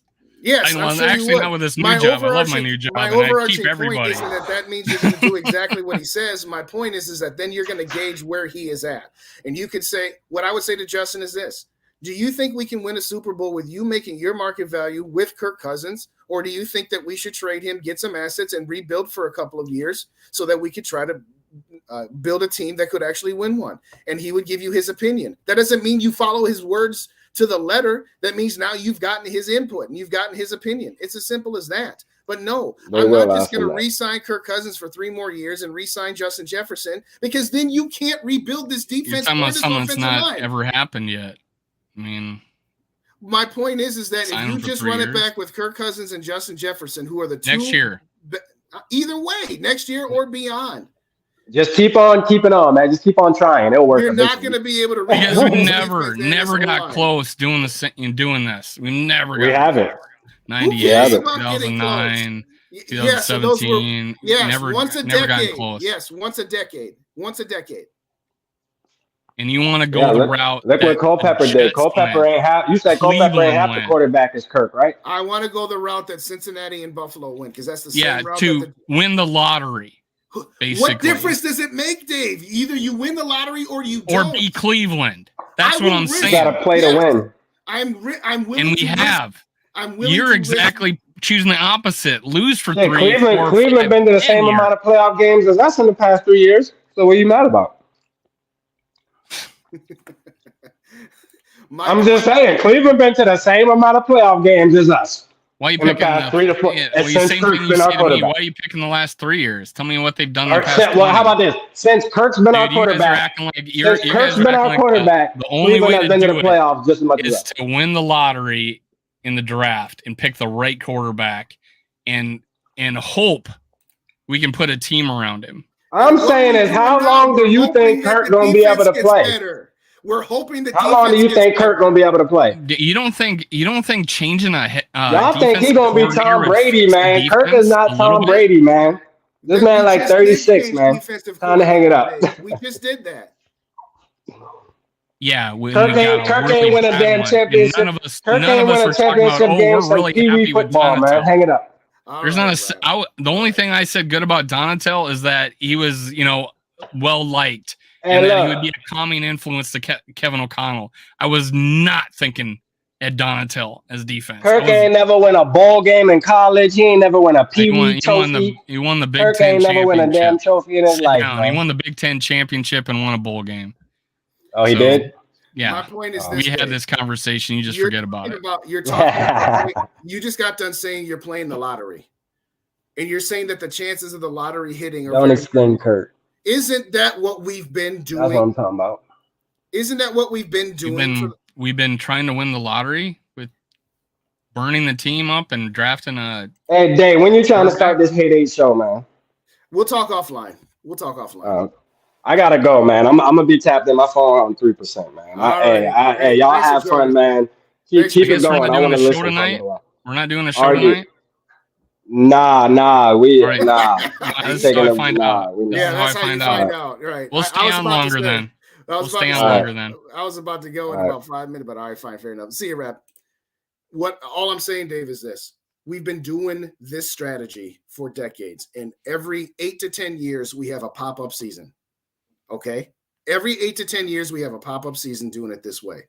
I don't want to be Houston. I don't want to be what Detroit has been. I don't want to be what Cleveland has been. I am willing to risk becoming. There's a longer list. Yes, there's a longer list.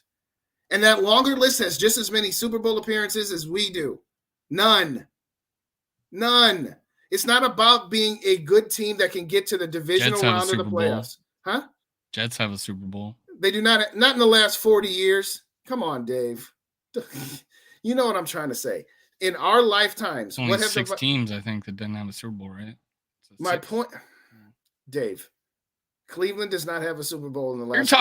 You're talking about what the wishes and dreams of what you want to happen. Isn't that? I'm talking about what is.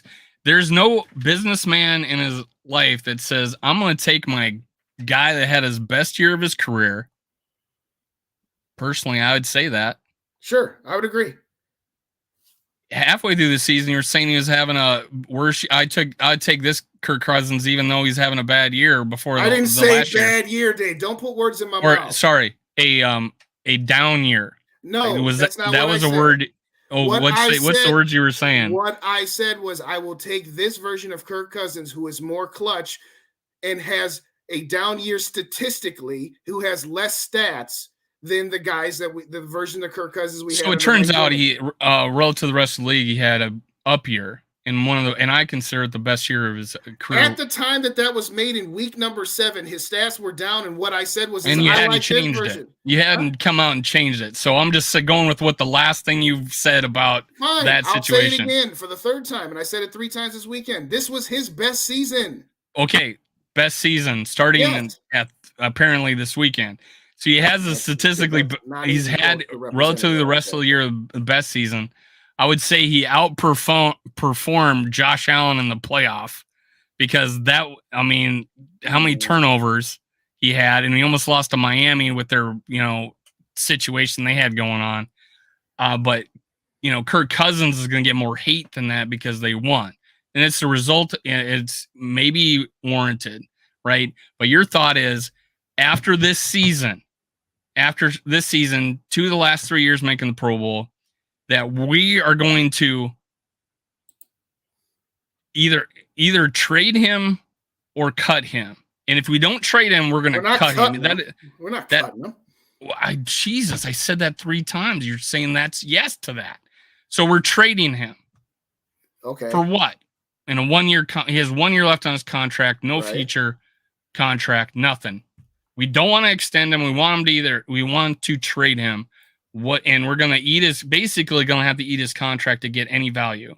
I don't get it, man. We're making business decisions here, and you're saying, let's go to our guy that gets the ball 11 times a game and give us his opinion and show him that we're willing to do what he wants. I mean, first of all, I don't think Justin Jefferson's wired like that, where he's going to be prima donna and say, hey, talk to me like certain NBA players are like. I don't see him doing that. So I don't see Kwesi doing that. I see Kwesi reassuring people, hey, we're moving in a positive direction. We're going to build off this year. I guarantee all 53, and then the guys in the IR would be happy to hear is maybe not the IR. They probably want a worse team so they can try to make it.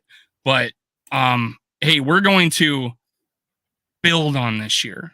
There's not a guy in that locker room that's not wanting to build off of this year. But us as fans are saying, you know what, I could take some losing for a few times. No, they are not thinking like that. Justin Jefferson is not thinking like that. He's not wanting to risk 2 or 3 years of his career on a losing team. What does he say? I just want to win. I just want to win. And he's not to go up to him and say, hey, we're gonna try to trade Kirk Cousins this year. We're gonna take a chance in the draft and move up and get a guy. There is a chance we might have to rebuild for 2 or 3 years. On board?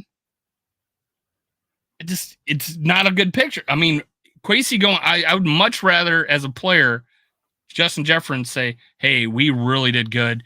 You damn near broke 2,000 yards. I want to see you do that next year. This is what we're going to do. We're going to build off of this year, and this is how we're going to add to this team. That is a much better picture for free agents. That's a much better picture for guys on their rookie deals.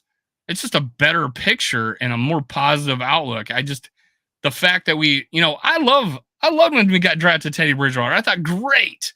I got a guy I can root for. He's a good guy. He's a rookie. I want to see him do good. I thought the same thing about Ponder, even though I didn't think he had talent. I'm like, why did we draft this guy? I'm like, okay. He moves around a lot. I like him, all right, give him a chance. But, even Tavares Jackson, I was like, he made a few plays there. I'm like, I'm just really hoping for this rookie to stand out and do Culpepper, man. Holy shit. Fell in love with him. Bought every color jersey fucking come out with. I mean, I loved it.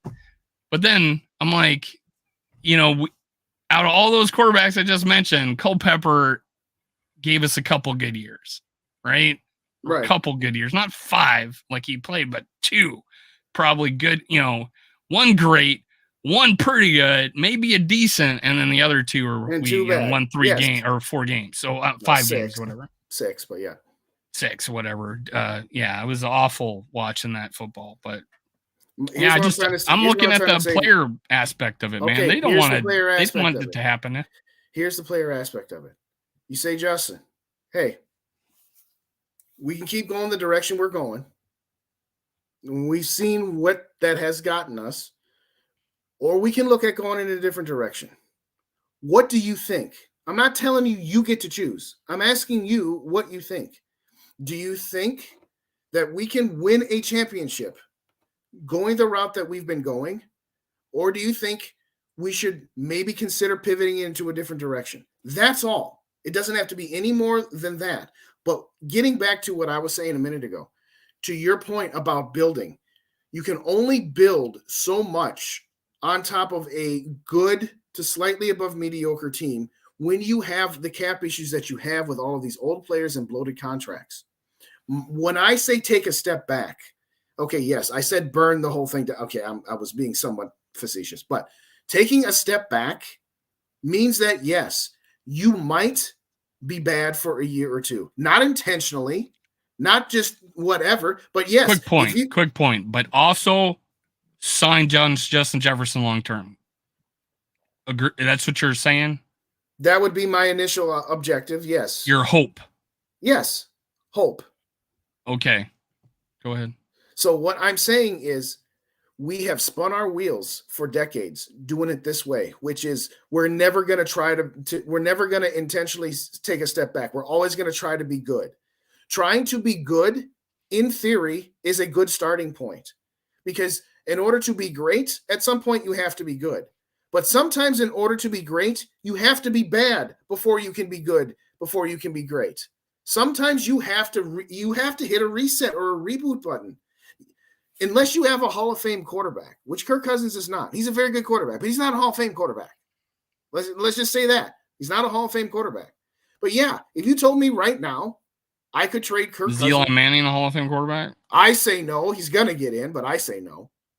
All right, so you can win with an Eli Manning, right? Yeah, you can win with a Trent Dilfer too. Yeah, big contracts. Next? Yeah, got it. Yeah, keep going. Yeah, Eli was on his rookie contract when he won a Super Bowl. But anyway, I digress.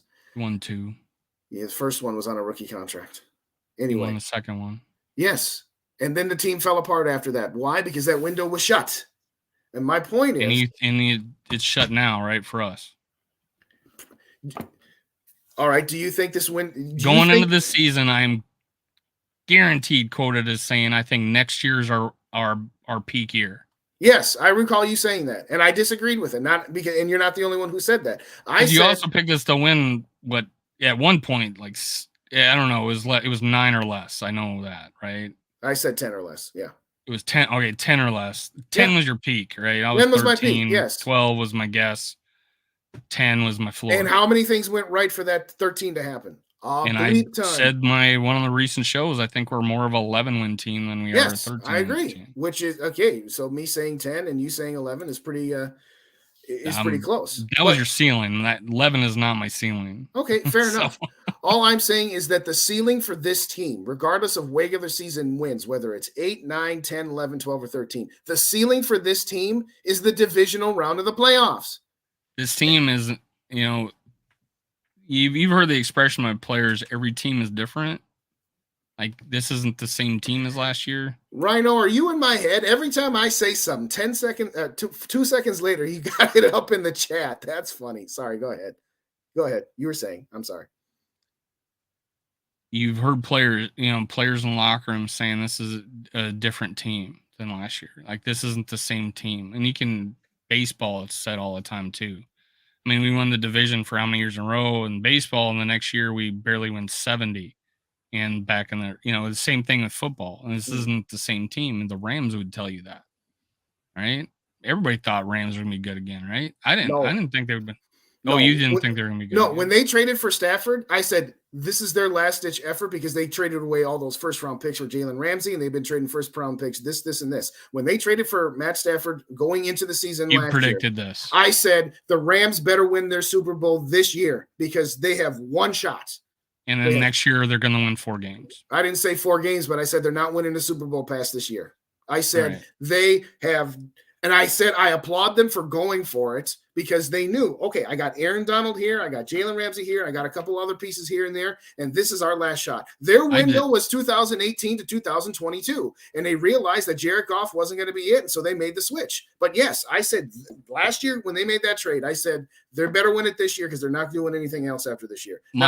I've been wrong as many times as I've been right, so I'll fully admit that I got lucky to be right that one. I don't want to be so severe in my opinion. Why not? That I'm going to turn off half my audience. All right? I openly admit that I was a detractor of Cousins and flipped, and now I'm a big supporter of Cousins. I literally can go back to text messages saying to my friends, oh my God, they're gonna run him out of town after this game. And that was 2020, like first 2-3 games of the season. But then I saw something change, and we had comeback wins. We had, and I think 3 of them the rest of that season. So I was like, okay. But in the off season, I'm talking about if we trade him, this is what I would like to see. This is what I would like to see. I wasn't going, we fucking trade him. I'm not a fan anymore. I'm not saying you're like that. I'm just saying I'm not like that. Or I'm realistic. They were looking to trade him, I think. No, they were absolutely looking, they were. not I don't think they were aggressively looking, but they wanted to see what they could get. They were open to it. Yeah. I don't even think that. I think because nothing tells me that KOC wanted to get rid of Kirk Cousins. Nothing tells me that. I mean, he shows him his autographed Kirk Cousins jersey in an interview. If you're wanting to get rid of Kirk Cousins, you're not admitting to the fact that you're a fanboy of him and you have it in your living room. So, but like a good businessman, they were listening to opportunities, and if one came, I'm like, oh my God, if they give us a first, a second, third next year, whatever, that'd be awesome. I'll fucking take that. I'll take that, right? No problem with that. I mean, like, we're going a different direction. Probably a good time now because we'll have 3 years with Justin Jefferson, hopefully turn it around. No, now we only got 2 years with Jefferson, and we're coming off a Pro Bowl year, 4,500 yards, 11, one score victories, 8 comeback victories, overcame probably the worst onslaught of hits in a NFL. And yes, I know he stands in the pocket, but he takes it and he delivers the ball well enough to still maintain his 65 or better percentage. And then things that people talk about how, he's captain check down. In my stats, which I didn't produce to anybody, he was 4th and like 5th the last 2 years in balls sailing or caught 20 or yards more or farther. Not catch and run 20 yards, but 20 yards past that. So he's got stats like it. This year, he was actually lower, 12th. And that's why I was talking about we're more conservative this year. All right. But just, you can pick a stat and say, hey, he's awesome. You can pick a stat, oh, here he's terrible. And he can just, 2 different opinions can cherry pick that. But I'm not going to be so severe to say, hey, we're going to win a Super Bowl. We have a good a chance as anybody winning a Super Bowl next year. I'm like, why not? Why can't I say that? It's not too severe. We could be a top 6 team next year, be a 3rd seed like we kind of were this year, but get rid of the defensive coordinator, put some new blood in there. And yes, you can turn around a defense in 1 year to make it to where it's 15th or 17th. Why? Because I saw Zimmer do it. We had one of the worst defenses in the league, and Zimmer made us respectable, and he lost Adrian Peterson in week 2. I mean, and that defense played well enough to allow us to win 7 games. I mean, all right, you can turn a defense around in a short period of time with a new coach and some different players. Guarantee it. I think that has happened more times than trading up and getting a quarterback in the top 10 and having him beat Josh Allen, who had a step back this year. I mean, he was still great, but he wasn't as good as he was last year. He was struggling a lot of the year. He lost a few games and he didn't look good doing it. And he didn't necessarily have a great game last game. So, I mean, and one of the things that happened, Rams lost KOC, the Buffalo still got a shot at the Super Bowl, but do you think they're going to beat KC? Probably not.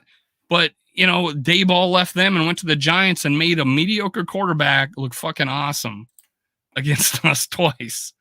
And I like him. I think he's going to get paid. And I think he's, I would take Daniel Jones over Garoppolo right now. Guarantee it. I'd take him in a heartbeat over Garoppolo. And Garoppolo has had more success than him.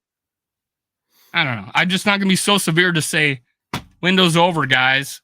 Let's rebuild after a 13-win season when we could literally bring the whole offense back that was ranked 7th. Okay. It should have been 5, I think, or better.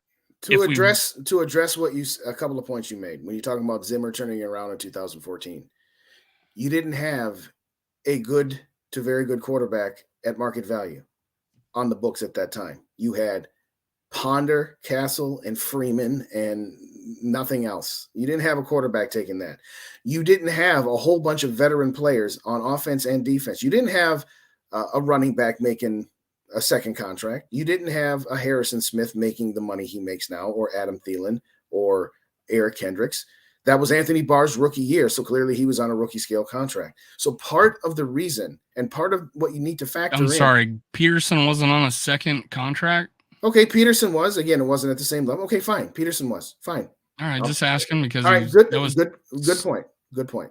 My point was 7 years into his career. Go ahead. But the entire roster had roster flexibility because we didn't have a whole lot of players making bucket loads of money like we do right now.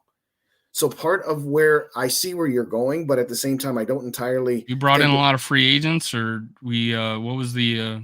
We brought in Linval Joseph. We brought in Linval Joseph. Yeah, we had Xavier Rhodes, who was drafted that year.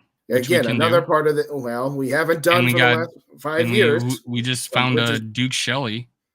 Yeah, but he's a free agent after this year, so you're going to have to give him more than you're going to have to give him a second contract. Now, I'm not saying that Duke Shelley's going to break the bank, but he's not going to be making rookie money now. We didn't have a T.J. Hawkinson. No, we had a Kyle Rudolph. Obviously, T.J. Hawkinson's better than Kyle Rudolph even in 2014 was. But he wasn't making, and that's my point. T.J. Hawkinson's going to be making more money than Kyle Rudolph was because Kyle Rudolph was still on his rookie contract.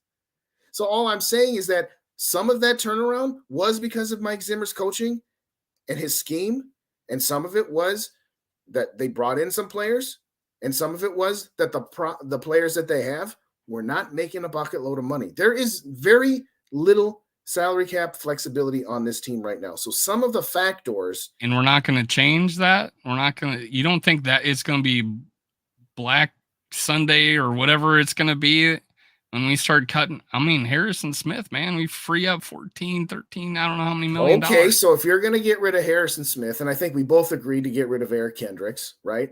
Yeah. Okay. I was a big supporter of him coming in this year.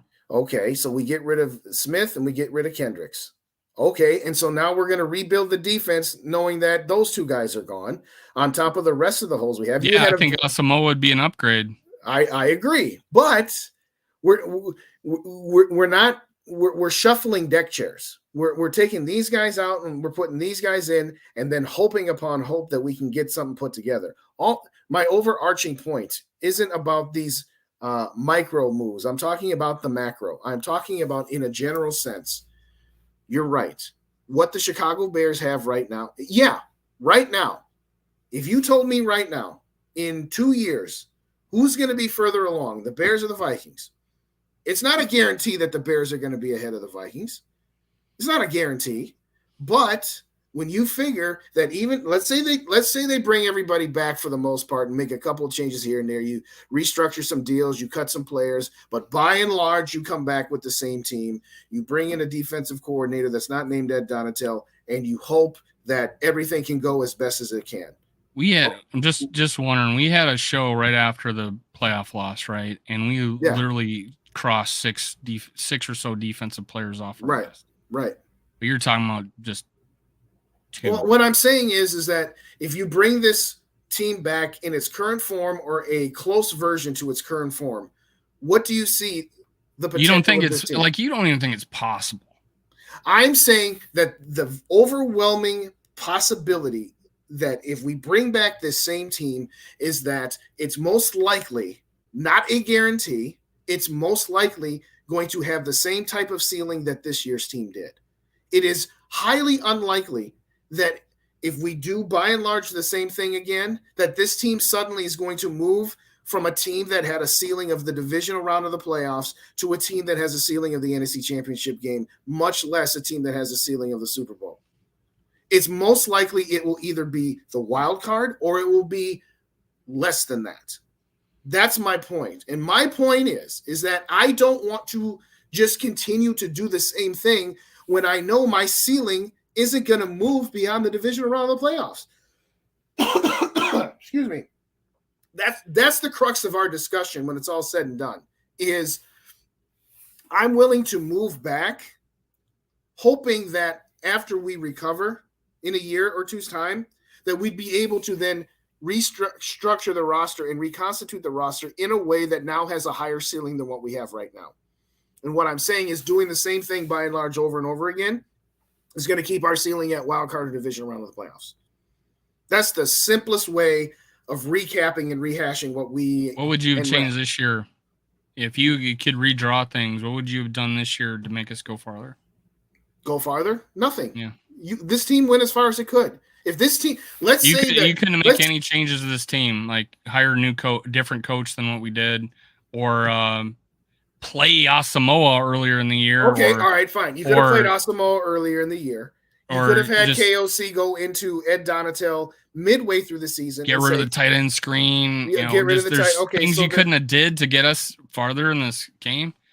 Let's say it like this. You cannot look at the Cincinnati Bengals last year and say, hey, if we were just a little better on defense, I'm just 50. I don't know, man. 5 spots, 10 spots. You don't think we could have made this team, even the team, if we did nothing? You don't think a coach could have came in and make this the 20th ranked defense instead of the 31st? You don't think that was possible? Highly unlikely, I suppose. Highly unlikely, really? Yes. You don't think coaching? Of course it does, but there's only so much coaching. Like I talked about, you got Eric Kendricks guarding 2 people doing a crossing route. Okay. There was nothing. It's so terrible. Then what would have been different is that you would have got rid of Kendricks at the beginning. No, you wouldn't have a coach putting that kind of pressure on him. Maybe changing to the 3-4 and not doing that could have changed things. I don't know. We talked about Daniil Hunter playing outside linebacker and how we hated it. There's so many things that could have been changed to make this a potentially a better situation. I know it's, I just cannot go on for 6 months talking about how this team is not going to do anything before we even do anything. I will, if after we go through free agency and the draft, and I think the team's still shit, I will admit it's still shit. But to say, no, this team can't do any better before we even try, I can't agree with you on for that. Years though, Dave. That's what I'm saying. Yeah, by and large, the Wilfs have done the same thing. Do you need a little bit of luck or to win to go farther? I said this is probably 11-win team. Yeah. I think it's 11-win team. Because our defense played good at time and overachieved, right? Yeah, we overachieved, and if we had a better defensive coach and we made some better choices on defense, or if Zadarius Smith didn't bang his knee, if we weren't playing frickin' Daniil Hunter out of position the whole time, if we could figure out our other cornerback, thank God we picked up on Duke Shelley to make it at least comparable. If Harrison Smith didn't get hurt for a couple of games, there's plenty of things that could have changed to make this defense a little bit better. Number one being we picked the wrong coach. And there's not a single person that I've met, except for like 2 guys on this baseball writer, sports writer that I retweeted, who says Donatel wasn't the problem, it was the players. Sure, there's a little bit to the players. There's some older ones. Both, yeah. And here's what I said though. I tweeted out there. Thanks to Evil to Hope. You're my biggest supporter, honestly. So there. What I'd say. And I said to that baseball writer, I said, yeah, Pro Bowlers at every level, and he just had nothing to work with. Oh, and then one guy says, in 2016, and I'm like, Harrison Smith was in the Pro Bowl last year. Peterson should have been in this year. If you want to go by PFF grade, and he still could be. If someone bows out, Peterson could be up right next as the next guy in that Pro Bowl. Kendricks, although it wasn't 2016, it was 2018. I would say Dalvin Tomlinson had actually a pretty damn good year. There were players at every level, and give me Daniil Hunter. He is a pro. He could, if he wasn't playing out of position, he would have been dominating that game. Every game, he would be a Pro Bowler, and he was in 2018 and 19, back to back. And then you go look at Zadarius Smith, Pro Bowler multiple times. We had Pro Bowlers at multiple levels, and you can say, "Oh, they were fucking dead and buried. They're so old." 30? I mean, 30? And the oldest guy was, 33, but he made the Pro Bowl last year. So, I mean, yeah, I'm not gonna say we had nothing to work with. This team couldn't have did any better, and we're closed. Our window is closed. I said our window is next year before the season started, and I was pleasantly surprised that we were going to go as far as we did. Only reason I said 12-5 is because of our schedule. I probably would have predicted less if we didn't have 9 home games and only 7 road games with one on a neutral site. I probably would have went lower, but I went 12-5. Yes, we're probably less than that as a team, and it had all to do with our defensive coordinator, and possibly some bad decisions on, one, maybe changing defenses, maybe keeping a couple of players when we should have gave a younger guy a chance. So let's say all of those things happen. What's different about this team? If all of those things happen, we'd have better defense. What would our record be? I don't know. Since he was 10-7 last year, their defense improved a little bit. There was a top 20 defense. Mm-hmm. They improved a little bit, got hot late, went to the Super Bowl. All possible. Look at the teams they would have had to go through to win. Yeah, my point was the point I was getting at is were they the best team in the AFC? No, they got hot. Just like the Packers weren't the best team in the NFL the year they won. And do you think there was I think there was one play that they got screwed on and they should have probably won the Super Bowl? Maybe 10-7 team. Packers? Yeah, 10-6. They're 1 inch away from not making the playoffs. To make the playoffs, they have 19 players on the DL. They had an and won the outstanding Super Bowl. defense, though, by the way. But 19 players on the DL that year, exactly. And they could have missed the playoffs if our toe was an inch closer inside the line, and they went to the Super Bowl and won it. I mean, but that doesn't change anything. My point was that if all of those different changes that you just made a moment ago had happened, they still would have probably been 13-4. They just wouldn't have been in as many close games, and they would have been in the same spot that they were more than likely. Because they already have won so many games on the margins that, yes, if you improve those things as you discussed. Yeah, sure, 13-4, but now we're a better team and we may go deeper in the playoffs. So then we beat the Giants instead of losing to the Giants. Even with all of those changes, you think we would have gone to San Francisco next week and won? And then we would have gone to San Francisco. Are you saying would we have gone and won? Yeah, I'm asking. Let's say we have. Most likely we would not win. Which means that our ceiling is still the wild card. But is it impossible? Would it be impossible? Not impossible. Damn, Seahawks were winning at halftime. And then they got slaughtered. Winning at halftime. What I'm saying is that if you just make cursory changes and your expectation. You're talking about cursory changes. We were talking about getting rid of 6 players and a new coach. There's nothing. So you think all of those, I gotta look up good the luck word that happened this year is going to happen again? It's a new team, and no, it's not going to happen the same way. Right? Do I think we're going to be a better team next year? Yes, because there's nowhere to go but up on that defense. Nowhere to go but up. So yes, take this team, this young team, offensive team. Yeah, sure. Dalvin Cook is older. If we get rid of him, I'm high on the guys we got to replace him. And if Thielen's gone, I am high on the guys that we got to replace him. And we got the draft. So, and free agency. And all sorts of things. Else, but yeah. I mean, if you think we're gonna have the same if you're just assuming we're running it back, right? You're like, we're not getting rid of him compared to 2 days ago. We're not getting rid of anybody. We're not changing the defense at all. No, I'm not saying that they're not changing it at all. When I say run it back, I mean running it back in the context of, by and large, everything is the same. Slight differences here and there. That's what we've been doing for the last 5 years. We ran it back in 2018, but for bringing in Kirk Cousins. And then in 2019, we ran it back. And then we traded Diggs for Jefferson. And then we ran it back, and we went 7-9. Where the only thing we did was sign Yannick Ngakoue, and then finding out, oh, this isn't worth it. We're going to trade him to try to get some of the capital we lost back. Then we ran it back again, saying, well, it was a COVID year, and this, and this, even though everybody else had to deal with COVID too. We ran it back again and went 8-9, and we finally fired Mike Zimmer. We ran it back this year, and everything went right. The culture was changed. This team is in a far better spot than it was this time a year ago. Absolutely. All I'm saying is that in the last 5 – no, I'm not – okay. Again, I mean, you're talking about how we just – new culture, not good enough. Let's burn it down. What I'm saying is that if you're asking me to run it back for the 6th year in a row, hoping that – we're getting rid of half the defense or more and the coach. That's our thought. That's the thought we got going on, right? But I don't know that that's what they're going to do. They're going to have to do something because we're 20 over the cap. And we could do that by getting rid of 2 players.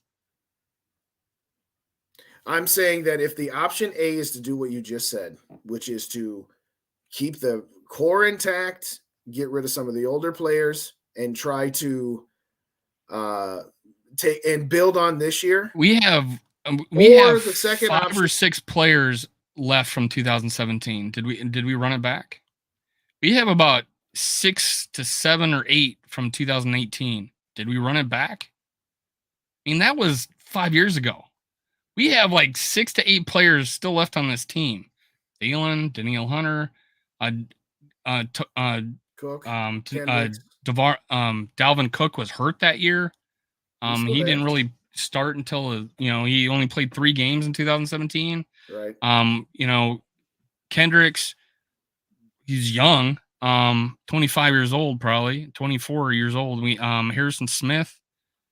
I mean, who else? Well, you have to figure. Who else was on that team? Well, you traded. O'Neal was a rookie in 2018, I guess, maybe. So 2018, we had him. Yeah. So running it back means bringing all the same players back. We have running it back we've had a 90% turnover in the last 5 years. And what's it gotten us? 90%. You're saying we've running it back every year. We've had a 90% turnover in 5 years. Well, okay, running it back means trying to stay competitive and not taking a step back to try to rebuild or reload. That's what running it back means, not necessarily the exact same players. Like firing your coach and hiring all new staff? Yeah. Including your Sugarman, get rid of him? Yeah. That's running it back? Yes. Okay. Getting rid of your coach is running it back? I don't know, man. Is this not pretty much the same team? It's competitive rebuild. Last year? Didn't you hear?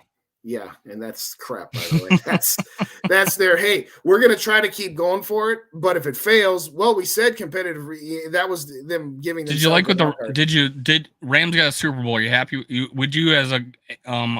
you don't have to happy finish with the that, questions. Right? You don't have to finish the question. Yes. All right. If the Vikings won the Super Bowl this year and we were the Green Bay Packers and we're garbage for 30 years, I'd take it. Right. In a heartbeat. You wouldn't want one more chance next year. Of course I would want one more, but what I'm saying let's do it.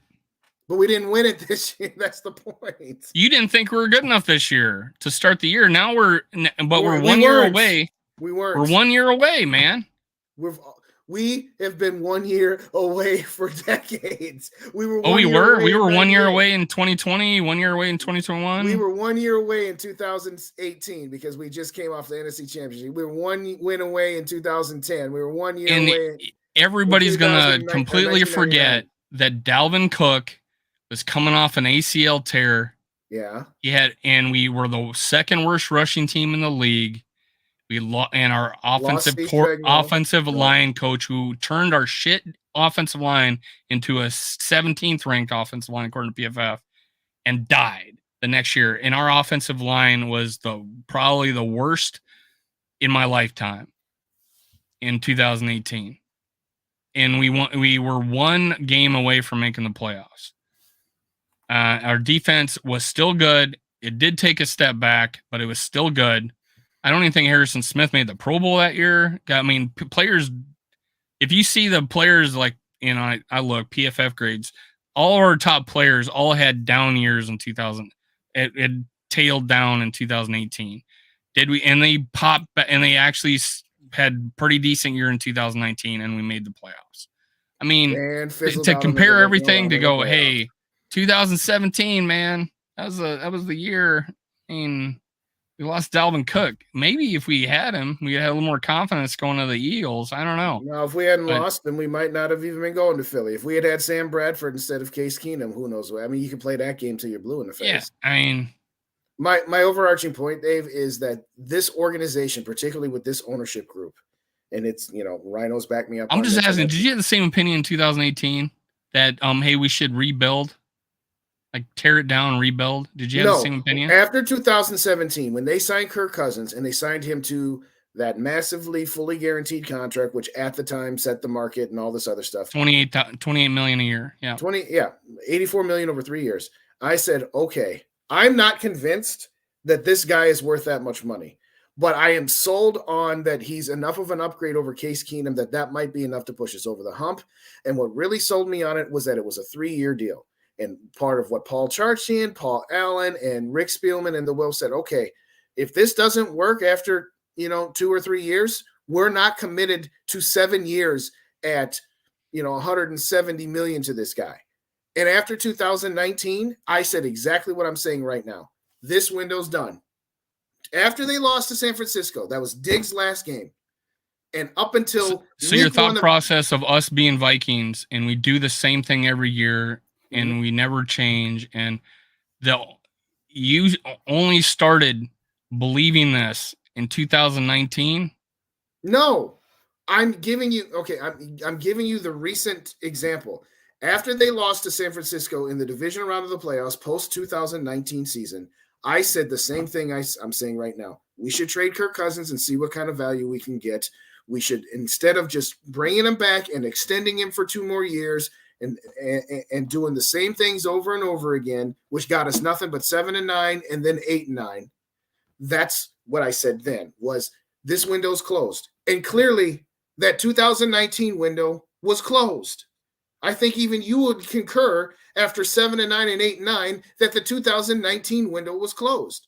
I'm saying right now, I believe it to be the same type of deal. We have tapped out as high as we can get. And even if we had won on Sunday, and then we're having this conversation next Tuesday after getting destroyed by San Francisco yet again, I'd be saying the same thing. It was fun. It was awesome. We don't ever have to give it back.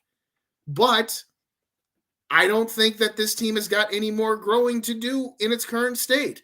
Now, when I say running it back, what I mean is that instead of trading off key pieces and getting some assets and clearing the decks of bad salary cap contracts that we're just going to renegotiate and add void years to we added void years to Danielle Hunter. We added void years to Adam Thielen and Kirk Cousins.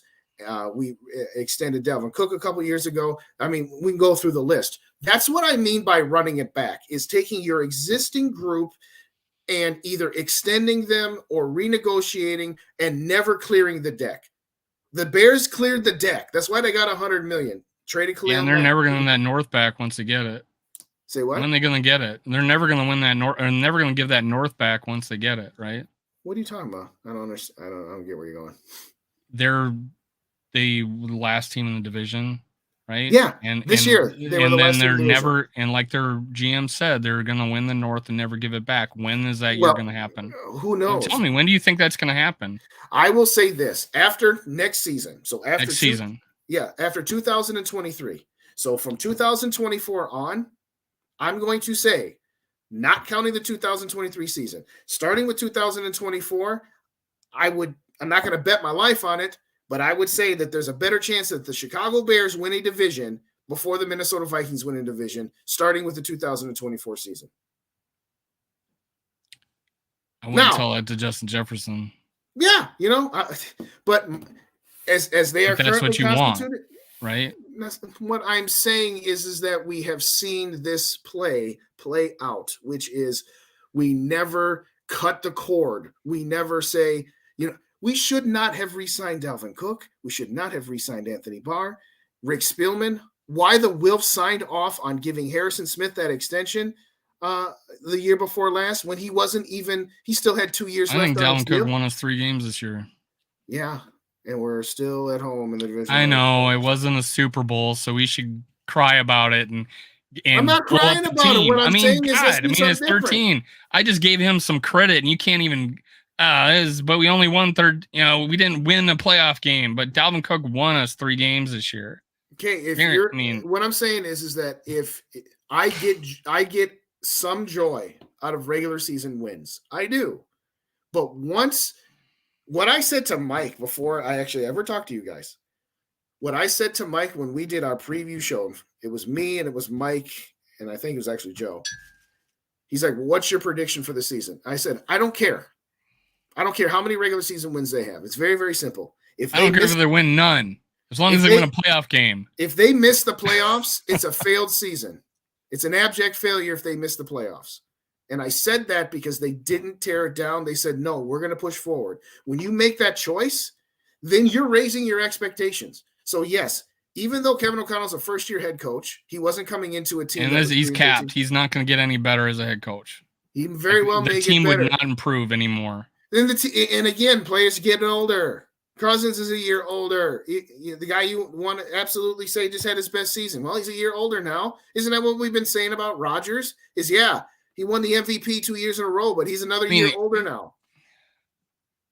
That's what we said. KOC's fired if you have to rebuild. Because any team that's rebuilt and won 4 games, 5 games, 6 games, 2-3 years in a row has been fired.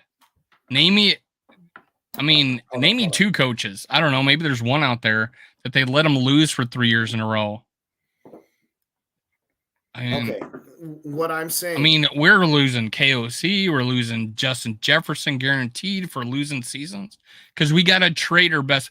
If we hit and miss on a quarterback, right, and he doesn't automatically be good in year 2, I'll give him year 2, right? We got to trade our best player still in his prime. And then where we'll be, okay, maybe we'll be better because we finally got a big value for Justin Jefferson, got 2 first-round picks and a couple more. You have to trade your good player to make it give you the better chance of getting that number 1 quarterback. And the whole time I'm thinking that, I'm thinking we got a guy.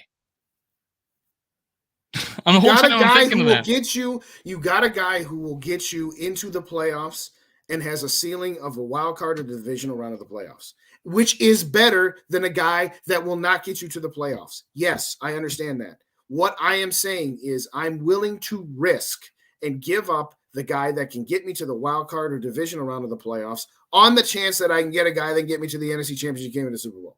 That's the simplest way to say it. Vikings Uncensored had a very good point here. 2019 was actually the close of the 2017 window. Yes. And Tommy made a very good point.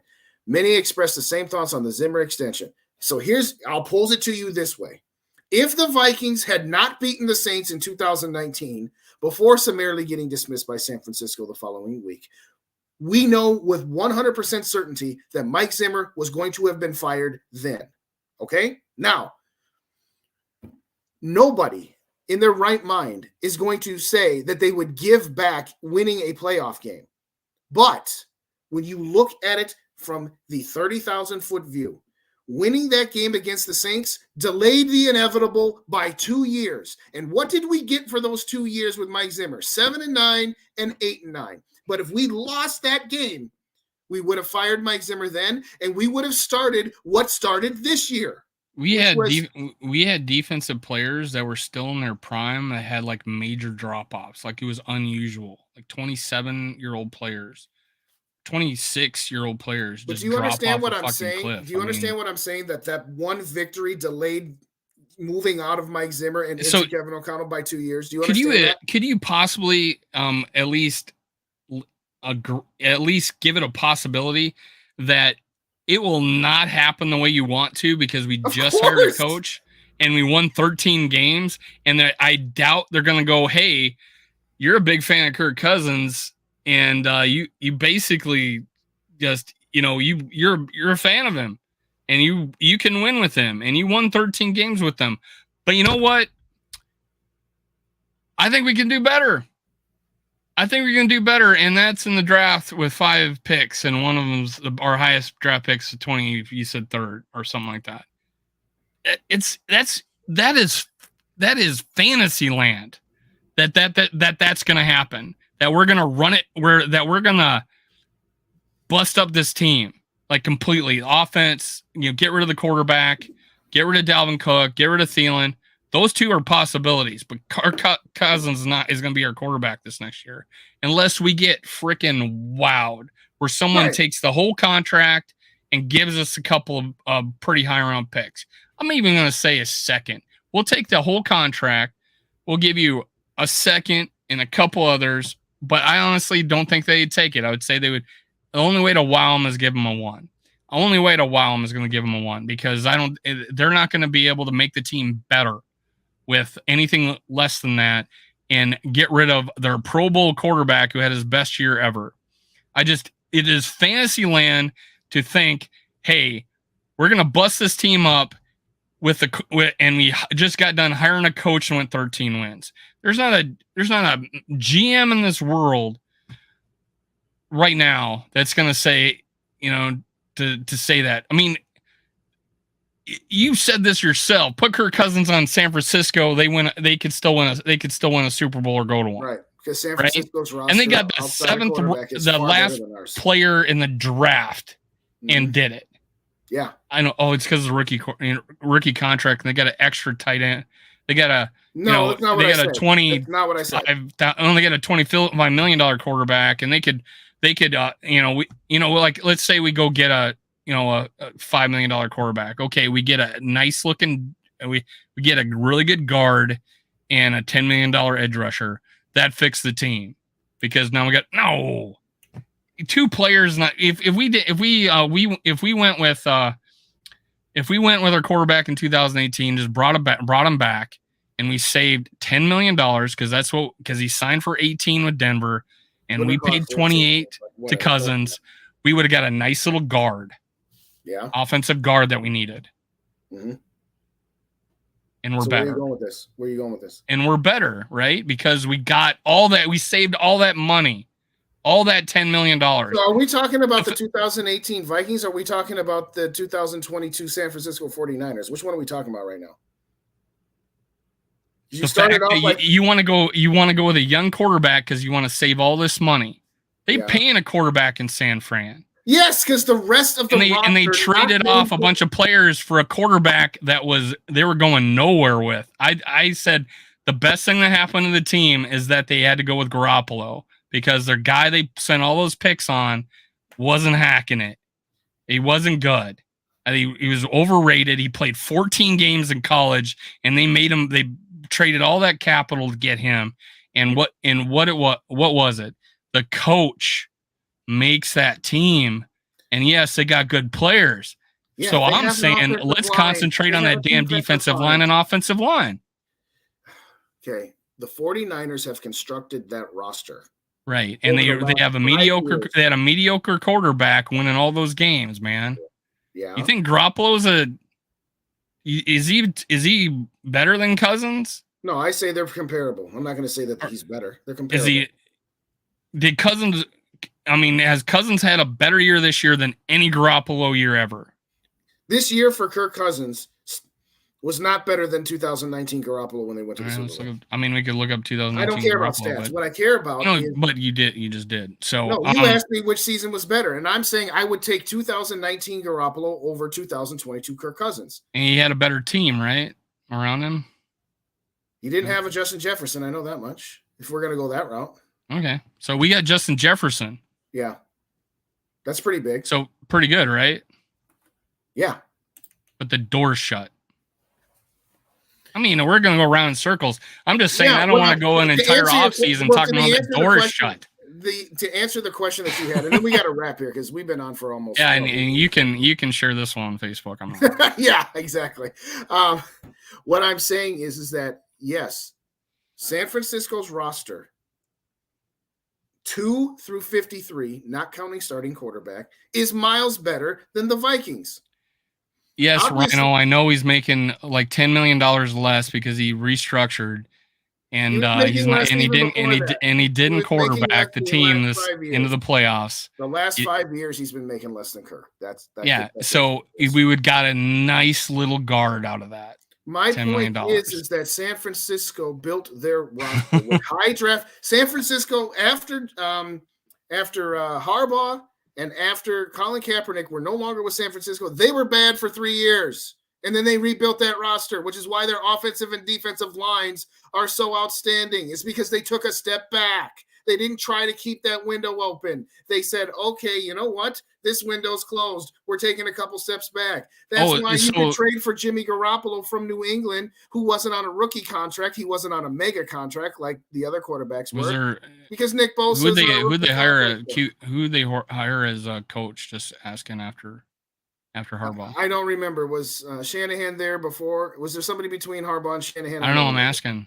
I don't remember. I don't know. Because people have situations. We hired a coach. We won 13 games.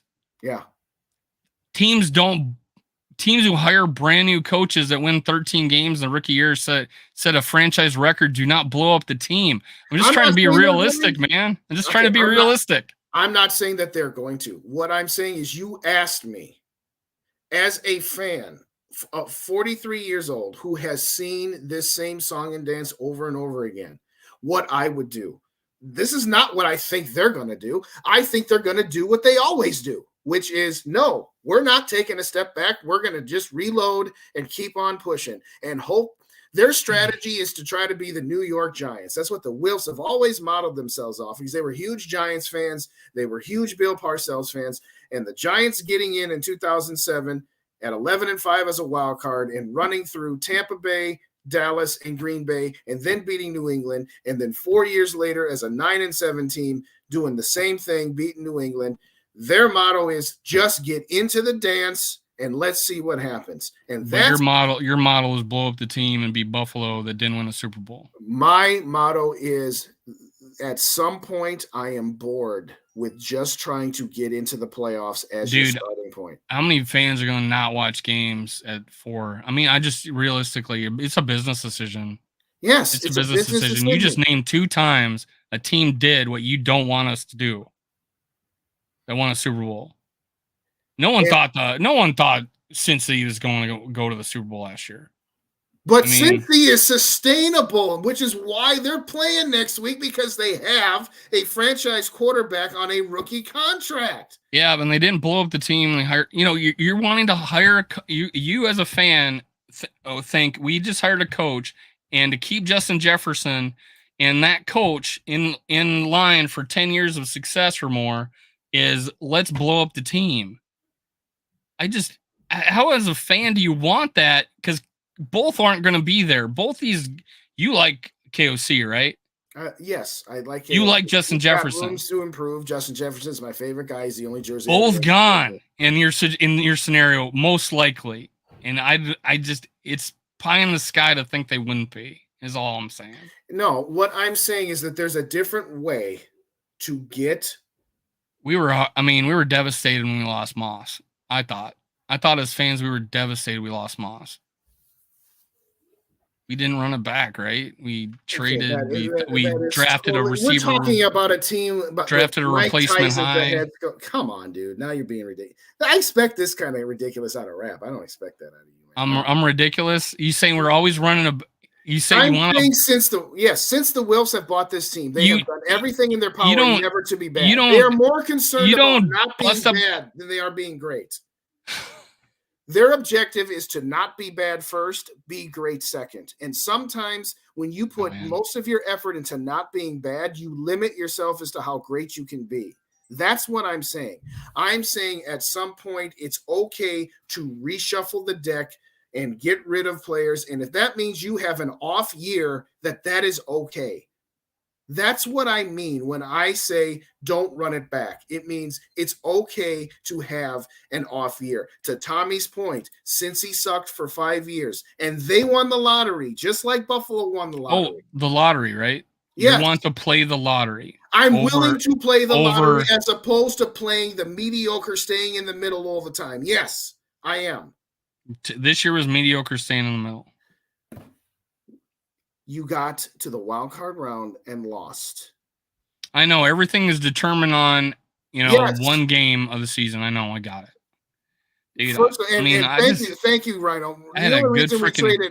I know you're like echo chambers, man, but like, thank you for agreeing with me to the chat. At all. I haven't even reading the chat. He brought up a point. I apologize. I haven't been reading the chat because I'm so determined to. No apology necessary. All I said was thank you for reminding me to a point that you made a moment ago. Is we traded Moss because Red didn't want to pay him the roster bonus that he was due because he was about to sell the team, and that's a very good point. That the only reason we traded him is because Red was cheap. But my overarching point, Dave, and I think sometimes when I say certain things to get my point across, I don't entirely mean them as literally as they sound. What I'm saying is I'm okay with the team taking a step back if it needs to. And I think at this point, they need to take a step back because they've refused to take a step back for years, and it's gotten to us being a very good team that is very rarely trash, but it's also very rarely great. Is that going to be our motto this year? What? It's our motto every year, right? That's what you said our motto is. Basically, that's our motto every year. Yes. We're rarely ever great. We're never really trash. Man. I just didn't want my channel to be like this, man. It's not about that. It's okay to have a difference of opinion. Look at but this is our motto. No, this is my motto. Before we ever, I mean, we do. There's been a couple times we're like one before we die. We're like rehashing another channel's logo or slogan, well, first of all, we're doing pie charts now. And I'm just like, come on, man. Let's be a little more optimistic of the fact that we haven't drafted anybody, we haven't seen free agents to anybody, we haven't cut anybody yet. That's all well and good. Which I hoped we were going to talk about today, man. It always gets a little off topic when we let Rap join us. So it does, and if we don't agree on anything, I remember trying to get this guy on to be my moderator to change the direction when necessary, because I will continue to talk about it. Yes, guaranteed. I think if nothing else, we can agree that this got out of control when we let Rap on. But what I'm saying, dude. We've been on for 2.5. We're gonna go. We'll try to do this again next week, maybe. I don't know. Well, no. Nothing with Kurt. Get rid of Kurt. We're winning nothing with Kurt. Got it. I got it. We'll bring you a Zoe. We'll sign.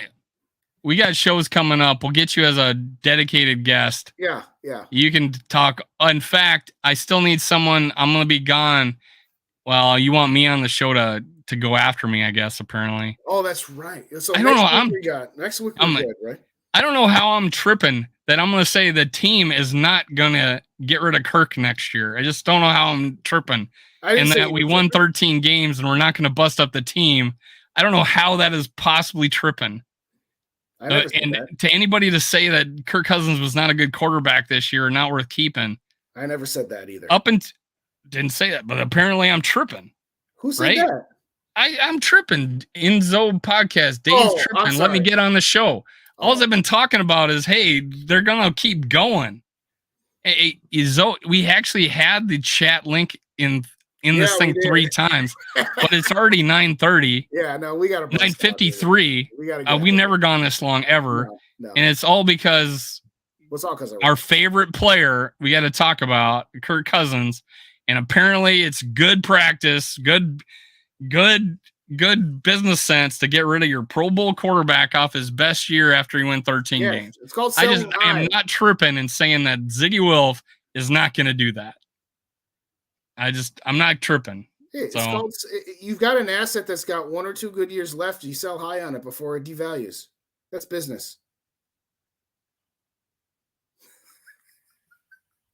I'm messing with you. Zone, hey, I didn't even hear that. No, it's I was trying to read.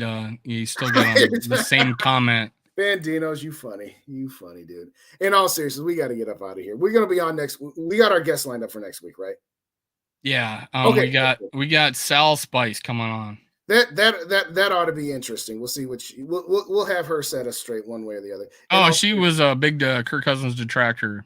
Yeah, and she changed her mind. And she's like me. She might have jumped back. We'll find out. Well, exactly. We will find out. We'll see if she's What I said she was a big Kirk Cousins detractor, and you just said, like me. I was, and then I said this year. I thought you were middle of the road. I thought that everybody's there. I'm like middle of the road. No, you're not. She was, when you say detractor, I think of that. No, she wanted him gone, gone. Then I apologize. It was probably after 2018. I didn't think she was like, I would not put her in the Kirk Cousins. She was nominated. She was nominated as biggest turnaround on Kirk Cousins on Twitter by what's his God, I just forgot his name. Dustin Baker. Yeah. She didn't win. Apparently, someone else was a bigger turnaround. Oh, Mackey won. Well, I suppose. Which I thought he was just trying. He just didn't want to look like a fool, pissing on Kirk Cousins while he was winning all his games. I think that's why. But he's back. Mackey's back. No, Mackey's no different than me. He's just got a bigger platform than I do. He's the same. I could read here if you want. Yes, I've read his. What he said the same thing I did, which is we can't boil it down to one throw. But call him PFF loses credibility if you think Kirk Cousins was, whatever. It's like crazy. Anyways, he's back. And the whole show's back. Show's back. No, to Evo, we ain't bringing Zimmer. What's up, Jim? Thanks for joining us. Yeah, it's funny as we're about ready to get up out of here now. Now the chat re-bumps up the numbers here again. If you haven't already subscribed to Purple and Gold for Days, please do so. If you haven't already subscribed to Minnesota Sports Talk, please do so. Go to both channels, hit the like button. And if you want to watch this channel this week, all the rest of the off season about how we have no window and the door's shut, tune in Tuesdays at 6:30 Central Time, 7:30 Eastern. Doors closed, everybody. No, doors. Skull Vikings. Not what I said. I love how you talk about rap taking you out of context. You literally agreed with the guy when he said the door is closed. Door shut or window shut. Window shut. Super Bowl window is shut. Yes, that's different than saying shut it all down. I'm saying take a step back and don't be afraid to take a step back. Don't be afraid to take. This is our peak year next year. 2023 is my peak year for us right now. Yeah, with this team. Yeah, and I for the third time, and we're gonna get out of here for real. Peak year. Yes. Go after they said we are not going to blow this up. I said, okay, the reason I wanted them to is because with this roster as it's currently constituted, if everything goes well, they will have 1, maybe 2 good years. And so we'd just be delaying the inevitable, just like we delayed the inevitable after the 2019 wildcard win over the Saints by not getting rid of Zimmer then. You can agree to that, can't you? We got a brand new coach, man. We're not. If you want to bust up this team, we'd be bad for 2 years. They'll have to fire KOC, bring in a new coach, change the culture because nobody wants to come play for a losing team. Nobody wants to get. I mean, I literally have to repeat this over and over again. We have a brand new coach that won 2013 games, and if we want to, I mean, God, I don't even know why people are watching me say the same thing over and over again. Why are you guys still on? I can't believe you're still here. But hey, if we're gonna be here, I'll say it again. I guess we're doing something. Teams will not. Free agents will not come here. Rookies will not re-sign to a team that is losing. That has a freaking tax problem. It just won't happen. Why did what's his name from KC go to Miami? Tyreek Hill instead of the Jets. He wants the lifestyle of New York, but he said his number one reason was the taxes. I mean, that's bad team. That's the part where you're jumping. Bad team. Coach on his way out because he's lost 2 years in a row because we're rebuilding with a rookie quarterback that we may or may not be able to draft. That is more rolling the dice and lottery talk than anything I'm talking about. And as far as being a Kirk stan, Too Evil to Hope, you're much more of a Kirk hater than I am a Kirk stan because he's a Pro Bowl quarterback that won 13 games there and set an NFL record. I am more on the right than you'll ever be on Kirk Cousins right now. And I detracted 2007. Hey, I can say what I want. He can say what he wants. Absolutely. Right? Yeah. I'm not personally attacking him. No, am I? No, No, not at all. I'm saying he's calling me a Kirk stan, and that's usually a euphemism for usually a slur. Honestly, no, stan is not a slur. Kirk stan. Do you think being called a Swiftie is a slur? Taylor Swift. Well, think about this. Is that a slur? What do you think of Joe Spinoza? Joe Espinosa isn't a Kirk Cousins stan. He's so beyond that. Okay, I'm not going to put anybody in his category. What do you think of him? Well, we'll talk. You want to admit on air? No, we're not going to. Anybody who knows, knows. If you know, you know. There does nothing need to be going out over these airwaves on YouTube, on either one of our channels, that's going to tell anybody. If you're calling someone a Kirk stan, you're meaning it as an insult, right? So guarantee it, it's an insult. Okay, right? You're not a stan in that context. You're saying 10%. You've said this. 10% are so drastic on this side. 10% are drastic on this side. That 10% is called Kirk stans, and it's meant as an insult, right? No, what I'm saying is that you got your 10% here, your 10% here. Joe is beyond even the 10%. I know I don't want to put you on the spot on Joe, but no, that's fine. Sorry, anybody who knows me knows. There's no mystery to that. So I am saying you're not in Joe's category. I am more in the right about Kirk Cousins right now, this moment. I would even say last year, than Too Evil to Hope, that thinks he's a top 15 WNBA player, a 32nd best WNBA player. Too Evil is just doing that to get you going. I mean, that's what Too Evil does. And if as long as he keeps giving me money, I'll be happy. Thank you. I think he buys the opportunity to give you crap because he throws. Yeah, Too Evil Hope. That is better. Yeah. That is better. There you go. And this is one of the things that Phil Mackey said. I'm going to say it on the show. We really got to. That's why people don't respect Kirk Cousins. And I tweeted back to him, which I'm sure he didn't read. By people, you mean you. You. Yes, I saw it. By people, you mean you. Hiding behind a opinion that you find popular. I'm sorry. I'm laughing. Hiding behind is not brave. Let's just put it that way. The opposite of brave is saying people disrespect. There's not a person with a conscience that wouldn't look at Kirk Cousins' lifestyle, family life, abilities, and what he's, accomplished. I'm going to say it. I mean, he's one of the winningest quarterbacks percentage-wise in Vikings history. Third best in any player that played over 50 games. Maybe even second. He's probably second now behind Frank Tarkenton. Yeah, I think he's second now with quarterbacks that played over 50 games for us. Because there's other guys that have higher ones, but they only play like 30. You cannot admire that. Honestly, can't. He went into Michigan State, and I only know this because I looked back because I had Rap tell me he's never won anything. And he did. He won a Big Ten championship and he won a couple of bowl games. I'm like, he wasn't expected to be the starter at Michigan State when he was coming in there not the starter at Michigan State. He worked his ass, became the starter. Won that, it was a shared Big Ten championship because they didn't have the championship game or whatever. Right. And then goes in 4th round pick.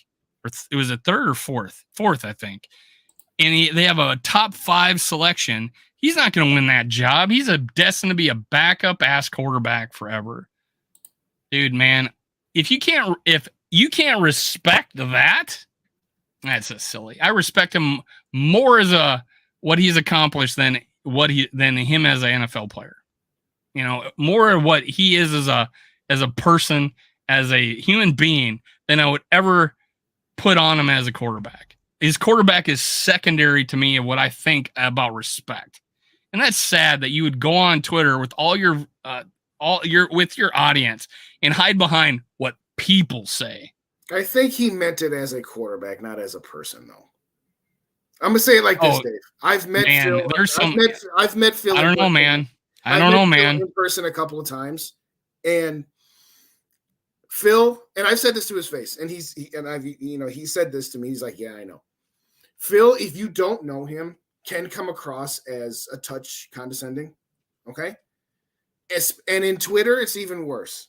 But when he said respect Kirk, he did not mean it as a person. He meant it as a legitimate. Then why didn't he come out and clarify?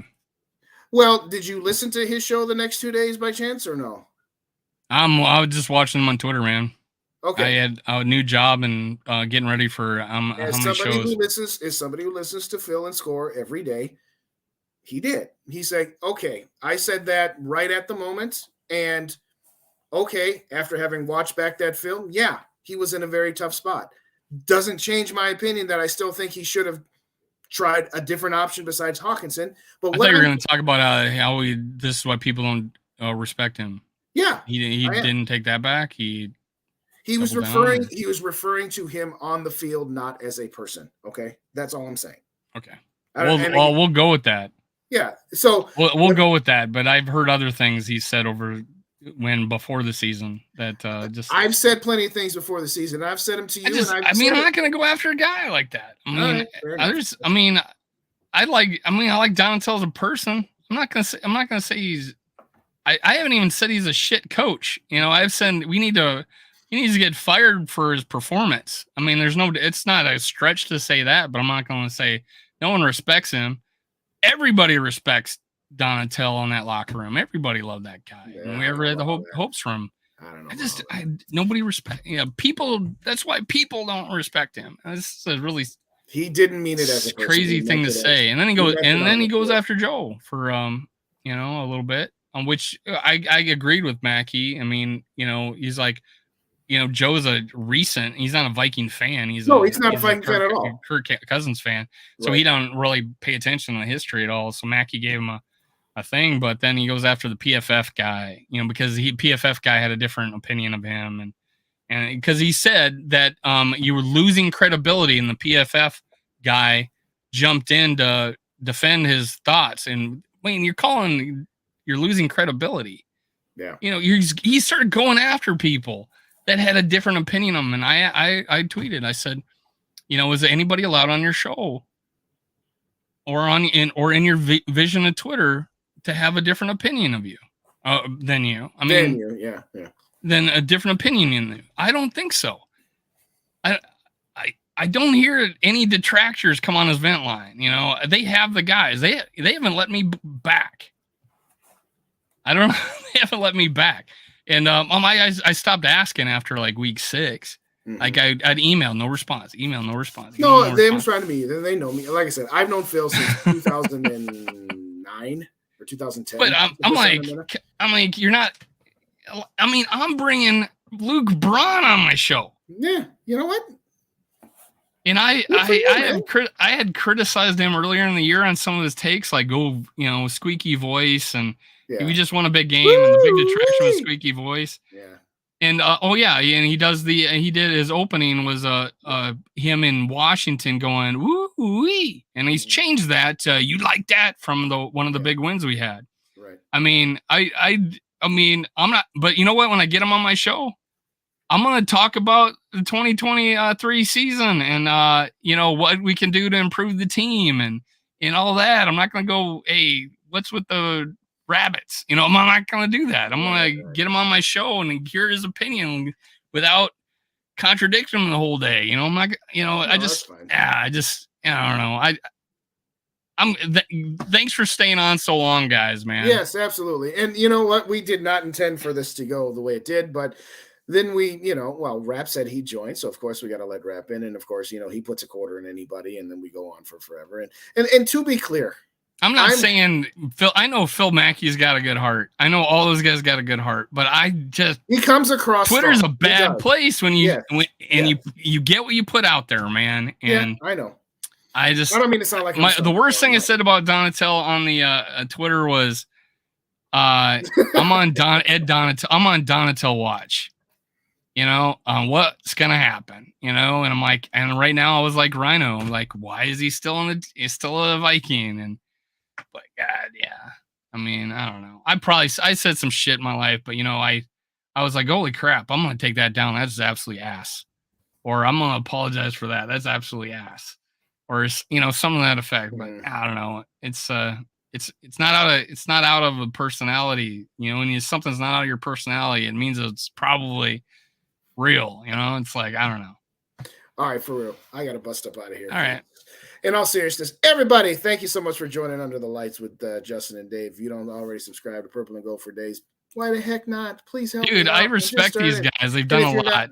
Rhino, man. Yeah. Or who was that? Was that Rhino? That was Rhino. Yeah, it was Rhino. Dude, I mean, yeah, dude, everybody's allowed on my show. I'm just saying, I don't think everybody's allowed on theirs.